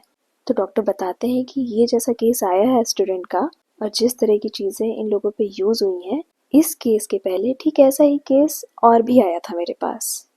तो कामिन पूछते हैं आपको क्या लगता है कि किलर सेम है? तो बोलते हैं कि मैं ये तो नहीं कह सकता कि किलर सेम है, पर मैं ये ज़रूर बता सकता हूँ कि हो सकता है कि वो डीलर सेम हो। तो कामिन बोलते हैं कि आपने इतनी हेल्प करी हमारी, उसके लिए थैंक यू। तो डॉक्टर बोल रहे होते हैं कि नहीं नहीं, ये तो कोई बात नहीं, लेकिन क्या मैं आपका, जैसे वो इतना बोल ही रहे होते हैं कि वापस से जेड बीच में टपक पड़ते हैं और कहते हैं कि नहीं नहीं, अभी हमको बहुत लेट हो रहा है, हम चलते हैं। और वो कामिन का हाथ पकड़कर वहां से उनको बाहर खींच के ले जाते हैं। फिर बाहर अगर कामिन कहते हैं कि अरे ये तो बताओ हम जा कहाँ रहे हैं। अब इस टाइम पे जेड को कोई बहाना नहीं याद आ रहा होता, तो वो कहते हैं कि अरे वो मैं आपको बाहर लेके चल रहा था ना, कि मतलब हम एक वो पेट्रोल कर लें, राउंड लगा लें। तो कामिन कहते हैं अच्छा, और वो भी इस टाइम? तो कहते हैं नहीं नहीं, मेरा कहने का मतलब है वो जिस सोर्स की बात कर रहा था डॉक्टर, हम उसका पता कर लें। तो कामिन कहते हैं अच्छा, अभी इसी टाइम? फिर आगे कामिन कहते हैं कि तुम्हें नहीं लगता कि हम कुछ भूल रहे हैं? हम टोंगला को लेके आए हैं, उसको कौन इंटरोगेट करेगा? तो इसलिए तुम और केन जाकर सोर्स का पता लगाओ और मैं टोंगला को देखता हूँ। अब ये सुनने के बाद जेड जा ही रहे होते हैं कि कामिन उन्हें रोकते हुए कहते हैं कि सुनो, ध्यान से जाना। तो जेड कहते हैं कि अगर आप मेरी परवाह करते हैं तो बोल क्यों नहीं देते? तो कामिन कहते हैं हाँ, मैं परवाह करता हूँ तुम्हारी। और ये सुनने के बाद जेड तो एकदम जैसे इतना ब्लश कर रहे होते हैं और जाते जाते कहते हैं कि ठीक है, मैं आपको घर पे मिलता हूँ। फिर जेड और केन उस बच्चे को वापस से पकड़ते हैं और उससे पूछताछ कर रहे होते हैं, उसे पता करते हैं। और जेड उसको बोल रहे होते हैं कि तुम सीधे सीधे बताओ कि इन सब का सोर्स कहाँ है, कौन है जो इस तरह के ड्रग्स इस तरह से सप्लाई कर रहा है। पहले तो वो नहीं बता रहा होता है, लेकिन जब जेड थोड़ा सा सख्ती करते हैं तो वो बता देता है कि उस जगह का नाम वाइल्ड हंट है। उसके बाद केन को वो बोलते हैं कि इसको लेके जाओ, और खुद वो ड्राइव करके जा रहे होते हैं कि तभी सामने से एक कार आती है और उनका एक्सीडेंट हो जाता है। दूसरी तरफ कामिन के पास एक अननोन नंबर से कॉल आता है और वो उनको बोल रहा होता है कि मुझे लगता है अब तुम इसको एक सबक की तरह लोगे। और वो कॉल काट देता है। उसके बाद कामिन अपना फ़ोन देखते हैं तो उसमें बहुत सारा जेड का कॉल आया रहता है, जिसके बाद वो जेड को कॉल करने की कोशिश करते हैं पर वो कॉल नहीं उठा रहे होते हैं। और वहीं दूसरी तरफ हम जेड को देखते हैं और उनके पास एक वैन आकर रुकती है, उसमें से एक आदमी उतर कर आता है और वो जेड की कार के पास आता है। उसका दरवाज़ा खोलते हुए जेड से कहता है, मैंने सुना आप मुझे ढूंढ रहे थे। मैं हूँ सॉन्जे। इधर कामिन केन के पास कॉल करते हैं और उससे पूछते हैं कि जेड कहाँ है, जिसके बाद वो बताते हैं कि वो वाइल्ड हंट के पीछे गए हुए हैं। इधर सॉन्जे जेड को कार में से निकालता है और उनको मार रहा होता है, और वो भी उनके कार के सामने, यानी कि ये सारी चीजें जेड के कार के डैश कैम में रिकॉर्ड हो रही थी। इधर कामिन वापस से केन को कॉल करते हैं और कहते हैं कि जेड के पास एक बैकअप टीम जल्दी से जल्दी भेजो। और फिर बोनस सीन में हम एक रात पहले का टाइम देखते हैं, जहाँ पर कामिन काम कर रहे होते हैं और जेड रूम में आते हैं और बेड पे लेट जाते हैं। और उनको ऐसे देखकर कामिन कहते हैं कि अरे तुम इधर से उठो, ये मेरा बेड है। तो जेड कह रहे होते हैं अरे मैं बहुत थक गया हूँ, मुझे थोड़ी देर ऐसे रहने दीजिए। और उसके बाद वो कामिन को भी सजेस्ट करते हैं कि थक गए हैं, आप भी आराम करिए। तो कामिन कहते हैं मैं थोड़ा सा और काम कर लूँ इस केस पे, मैं जल्दी जल्दी इस केस को ख़त्म करना चाहता हूँ। जिस पे जेड कहते हैं कि अगर आपको सोने में दिक्कत हो रही है तो मैं आपके साथ आज सो सकता हूँ। और उसके बाद वो बेड पे से उठते हैं, ब्लैंकेट हटाते हैं और उनको ज़बरदस्ती बेड पे लेके आते हैं और लिटा देते हैं और ब्लैंकेट डाल देते हैं उनके ऊपर और कहते हैं सो जाइए, गुड नाइट। जिसके बाद कामिन कह रहे होते हैं कि तुमने तो कहा था तुम्हारे यहाँ होने से मैं जल्दी सो जाऊंगा। तो जेड उनको पकड़ते हैं और उसके बाद लोरी सुनाने की कोशिश करते हैं, पर कामिन दूसरी तरफ मुंह कर लेते हैं। जिस पे जेड कहते हैं कि सो जाइए, आज सभी लोग सेफ हैं, किसी को कुछ नहीं होगा, मैं प्रॉमिस करता हूँ। और कामिन सिर्फ सर हिलाते हैं और सच में सो जाते हैं। थोड़ी देर के बाद जेड 2-3 बार उन्हें बुलाते हैं, लेकिन कामिन कोई भी जवाब नहीं देते हैं। तो जेड उनको कडल करते हैं और वो भी सो जाते हैं। कामिन जेड को हॉस्पिटल ले जा रहे होते हैं और तभी उनके पास एक मैसेज आता है कि कैसा लगा मेरा वेलकम गिफ्ट। उसके बाद हम कामिन और जे को देखते हैं, जहाँ पर कामिन उसे फ़ोटो दिखाते हुए पूछ रहे होते हैं कि क्या तुम वाइल्ड हंट के बारे में जानते हो। और जे बता रहा होता है कि हाँ, ये तो थोड़ा हाई फाई जगह है और मैं 1-2 बार गया हूँ, लेकिन मैंने कभी भी ड्रग्स नहीं किए हैं। और साथ ही जे आगे पूछता है कि क्या जेड पे हमला इन लोगों ने किया, जिस पे कामिन बताते हैं हाँ। फिर अंदर हम जेड और कामिन को देखते हैं, जहाँ पर कामिन जेड से पूछ रहे होते हैं कि क्या तुम ठीक हो। तो वो बोलता है कि नहीं, मुझे दर्द हो रहा है। और उसके बाद वो कामिन का हाथ पकड़कर अपने चेस्ट पे रखता है, कहता है यहाँ पे। तो कामिन अपना हाथ हटाते हुए कहते हैं कि तुम इस हालत में भी तुम्हें मजाक सूझ रहा है। और ऐसा कहकर वो वहाँ से जाने लगते हैं। तो जेड रोकते हुए कहते हैं कि अरे आप रुक जाइए ना मेरे पास। उसके बाद कामिन मुड़ते हैं और उनके बहुत ज़्यादा पास आते हैं और पास आकर उन्हें किस कर लेते हैं। साथ ही कहते हैं कि इस किस का मतलब है कि मैं तुम्हारी फ़िक्र करता हूँ। अब जेड इतने में तो खुश होने वाले थे नहीं, तो वो कहते हैं बस फ़िक्र करते हैं। तो कामिन बोलते हैं हाँ, अभी कल ही मैंने बोला था कि ध्यान रखो, आगे से ध्यान रखना खुद का।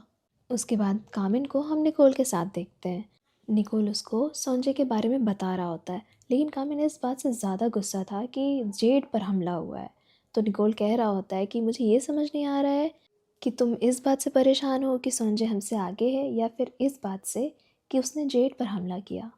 आगे वो उसको वाइल्ड हंट के बारे में भी बता रहा होता है कि यहाँ पे सिर्फ ड्रग्स ही नहीं, लेकिन इलीगल फाइटिंग भी होती है, और जो हारता है उसका पता ही नहीं चलता है। और इसको इन्वेस्टिगेट करने के लिए तो स्पेशल ऑफिसर्स भी लगाए गए हैं, ली और यू। और कामिन जब यू का नाम सुनता है तो उसे कुछ याद आता है। अगले दिन हम वापस से कामिन को हॉस्पिटल में देखते हैं, जहाँ पर जेड और जे लड़ रहे होते हैं। तभी वो जे से कहते हैं कि जे तुमने कुछ खाया है, जाओ जाकर नीचे खाओ, मैं जेड को देखता हूँ। फिर जे वहाँ से चले जाते हैं और कामिन जेड को स्पॉन्ज बात दे रहे होते हैं, साथ ही उनसे बात भी कर रहे होते हैं कि डॉक्टर ने बोला है कि अगले 2 दिनों के अंदर तुम घर जा सकते हो।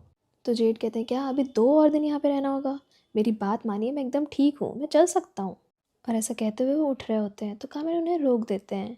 उसके बाद जेड उनसे पूछते हैं सॉन्जे के बारे में, जिस पे कामिन बताते हैं कि मैं उसे ट्रैक कर रहा हूँ। तो जेड बोल रहे होते हैं कि क्या ये सब आप अकेले संभाल लेंगे? तो कहते हैं कि क्या तुम्हें भरोसा नहीं है, और अगर मैं इतना अच्छा ऑफिसर ना होता तो यहाँ नहीं होता। तो जेड बड़े प्यार से कहते हैं कि ऐसा नहीं कि मैं भरोसा नहीं करता हूँ, मैं बस आपके साथ काम करना चाहता हूँ। आगे जेड कहते हैं कि केस के बारे में बात करने से पहले क्या मैं ये पूछ सकता हूँ कि हमारे बीच क्या है? तो कामिन कहते हैं कि क्या है, कुछ तो नहीं, मैं तुम्हारा सुपीरियर हूँ और तुम मेरे अंडर काम करते हो। जिस पर जेड पूछते हैं कि ऐसे कौन से एम्प्लॉयज़ हैं जो आपस में किस करते हैं? जिस पे कामिन बोलते हैं हम इस बारे में तब बात करेंगे जब ये संजय का केस सॉल्व हो जाएगा। और तभी वहाँ पर जे आते हैं। उनको देखने के बाद कामिन कहते हैं कि तुम लोग के सिक्योरिटी के लिए यहाँ पर ऑफिसर्स गार्ड करेंगे, और साथ ही वो जेड को एक डॉक्यूमेंट देते हैं। और जेड जब डॉक्यूमेंट देखते हैं तो वो बहुत ज़्यादा खुश हो जाते हैं, क्योंकि वो वही रेंट एग्रीमेंट का था, और बोलते हैं कि क्या आपने इस पर साइन कर दिया? आप तो कह रहे थे कि 3 दिन चाहिए आपको। तो कामिन बोलते हैं कि तुम ये ले रहे हो या फिर? तो बोलते हैं अरे क्यों नहीं, बिल्कुल बिल्कुल। और उसके बाद कामिन वहाँ से चले जाते हैं। और उनके जाने के बाद जे जेड को कॉफ़ी पकड़ाते हुए कहते हैं कि तुम इतना ज़्यादा खुश क्यों हो? जिस पे जेड कुछ नहीं बोलता और कहते हैं कि तुम्हें कैसे पता कि मुझे लाते पसंद है? जिस पे जे बोलते हैं कि कामिन ने बताया। इधर पुलिस स्टेशन में हम तोंगला, चैम्प और शिरीन को देखते हैं, और तोंगला कह रहा होता है कि शिरीन तुम चैम्प के साथ क्यों हो? जिस पे वो बताता है कि ये थोड़ा डरी हुई थी तो मैं इसको कंपनी देने आया था। लेकिन टोंकला को शिरीन के पास से चैम्प की स्मेल आ रही होती है, तो वो कहता है कि अभी प्यूफाई को मरे कुछ दिन भी नहीं हुए और तुम दोनों साथ में रहने लगे। जिस पर चैम्प कहता है कि यही वजह है कि तुम्हारा कोई और दोस्त नहीं है, और तुम भूल गए मैंने हमेशा तुम्हारी हेल्प करी है। वो लोग बहस कर रहे होते हैं तो शिरीन उन्हें रोकती है। तभी वहाँ पे ऑफिसर कैन आते हैं और उन लोग को लेकर अंदर जाते हैं। और इधर हम कामिन को देखते हैं, जिनके पास जेड कॉल करते हैं और बोलते हैं तुमने शिरीन और टोंकला को बुलाया है क्वेश्चनिंग के लिए, और तुम ये सब अकेले कैसे हैंडल करोगे, तुम रुको मैं आ रहा हूँ। जिस पे कामिन बोलते हैं कि मैंने तुम्हें बोला है ना कि तुम आराम करो, और दूसरी बात मेरे पास एविडेंस है। उसके बाद कामिन इंटरोगेशन रूम में शिरीन से पूछताछ कर रहे होते हैं। उससे पूछते हैं कि तुम्हारा क्या रिश्ता है टोंकला के साथ? तो बोलती है हम बस दोस्त हैं। जिस पे कामिन कहते हैं लेकिन जहाँ से मैं देख रहा हूँ मुझे ऐसा नहीं लगता। उसके बाद वो टोंकला से भी यही पूछ रहे होते हैं कि आखिर तुम शिरीन के लिए इतना ज़्यादा चिंता क्यों कर रहे हो, जबकि बेल के मरने का कोई भी गम नहीं है तुम्हें।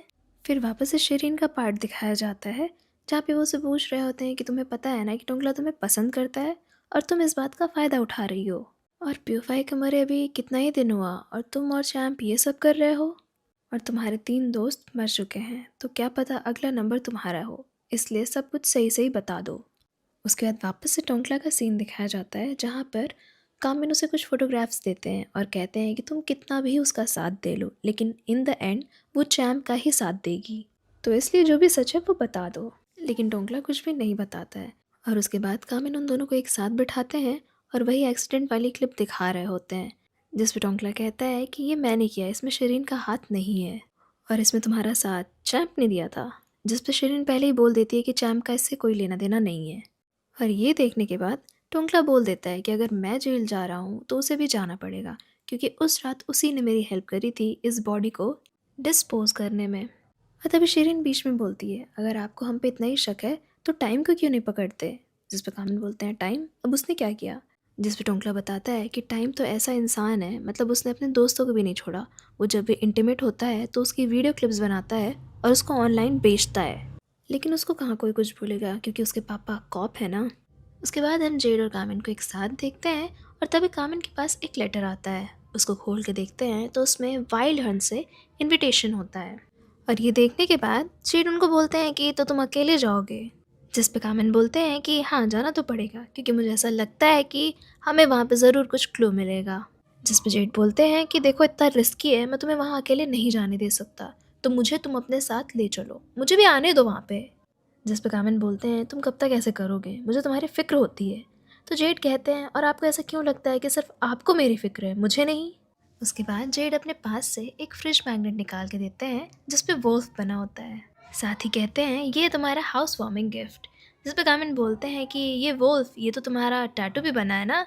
तो जेड कहते हैं हाँ, और ये काफ़ी हद तक आपकी तरह है, एकदम एग्रेसिव एरोगेंट। ये सुनकर कामिन कहते हैं लेकिन तुम्हें ये बिल्कुल सूट नहीं करता है क्योंकि तुम बहुत ज़्यादा ज़िद्दी हो। तो जेड कहते हैं हाँ मैं ज़िद्दी हूँ लेकिन आपके लिए। उसके बाद हम जेड और कामिन को प्यूफाई के घर के बाहर देखते हैं जहाँ वो लोग आपस में बात कर रहे होते हैं। जहाँ पर जेड कह रहे होते हैं कि आपको क्या लगता है कि प्यूफाई का सीक्रेट क्या रहा होगा। जिस पे कामिन कहते हैं कि या तो वो ग्रुप में सबसे ज़्यादा चालाक होगी या फिर सबसे बुरी विक्टिम। उसके बाद प्यूफाई की मदर आती हैं और उन लोग को अंदर घर में ले जाती हैं। साथ ही बताती हैं कि मैंने कुछ भी टच नहीं किया है, तो आप लोग आराम से प्यूफाई का रूम चेक कर सकते हैं।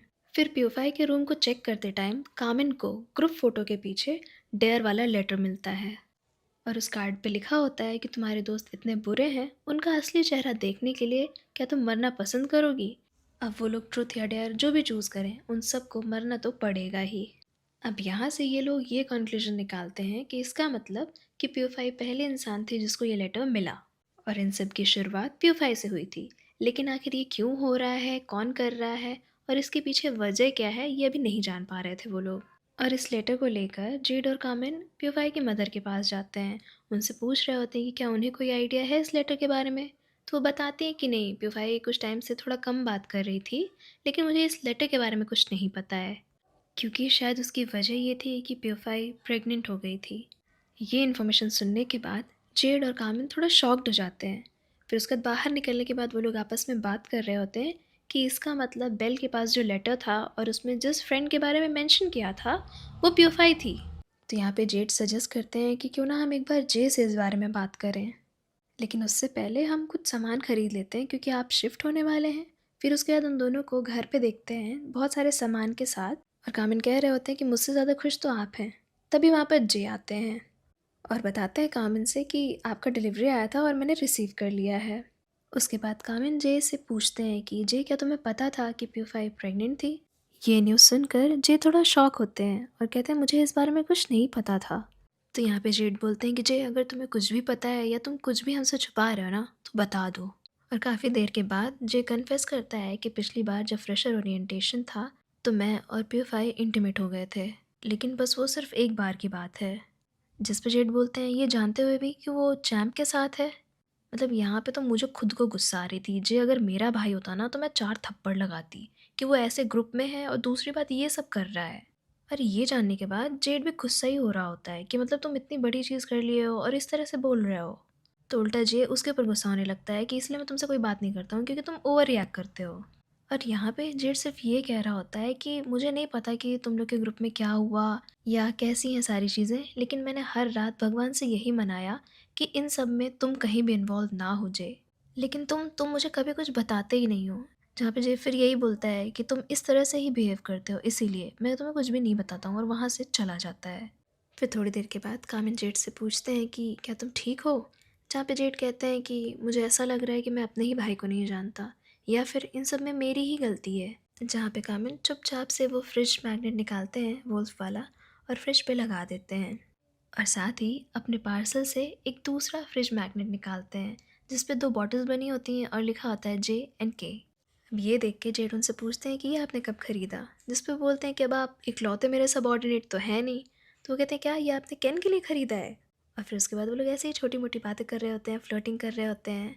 और उसके बाद हम नेक्स्ट सीन में देखते हैं जहाँ पर जेड और कामिन मिल के कामिन के लिए बेड लगा रहे होते हैं और जेड कहते हैं मुझे नहीं पता था कि आप इतने ज़्यादा स्पॉइल्ड हैं। जहाँ पे कामिन कह रहे होते हैं कि हाँ मुझे ये सब नहीं आता है।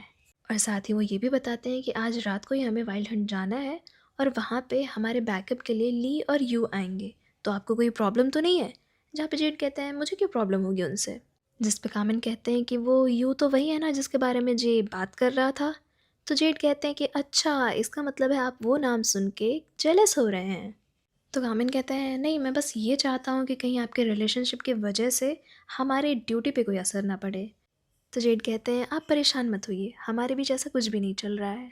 फिर आगे हम उन दोनों को वाइल्ड हंट में देखते हैं, जहाँ पे दोनों ही ढूंढ रहे होते हैं कि ड्रग्स का सोर्स कहाँ है। फिर साइड में दोनों खड़े होकर बात कर रहे होते हैं, जहाँ पे कामिन कहते हैं यहाँ तो हर पिलर पे सीसीटीवी है। और जेड बताते हैं कि मैंने पीछे एक कर्टन देखा, क्या पता वहाँ हमें कुछ मिले।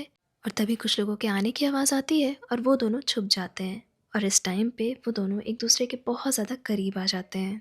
जेड बहुत प्यार से कामिन की तरफ देख रहे होते हैं, लेकिन तभी वो लोग बाहर सुनते हैं कि कोई किसी को पीट रहा है।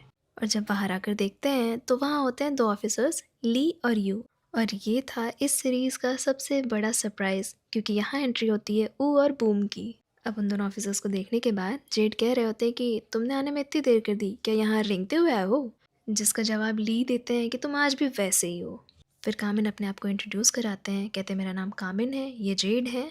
और उसके बाद उधर यू भी अपने आप को इंट्रोड्यूस कराते हुए कहते हैं मेरा नाम यू है और ये ली है और हम स्पेशल फोर्स से हैं।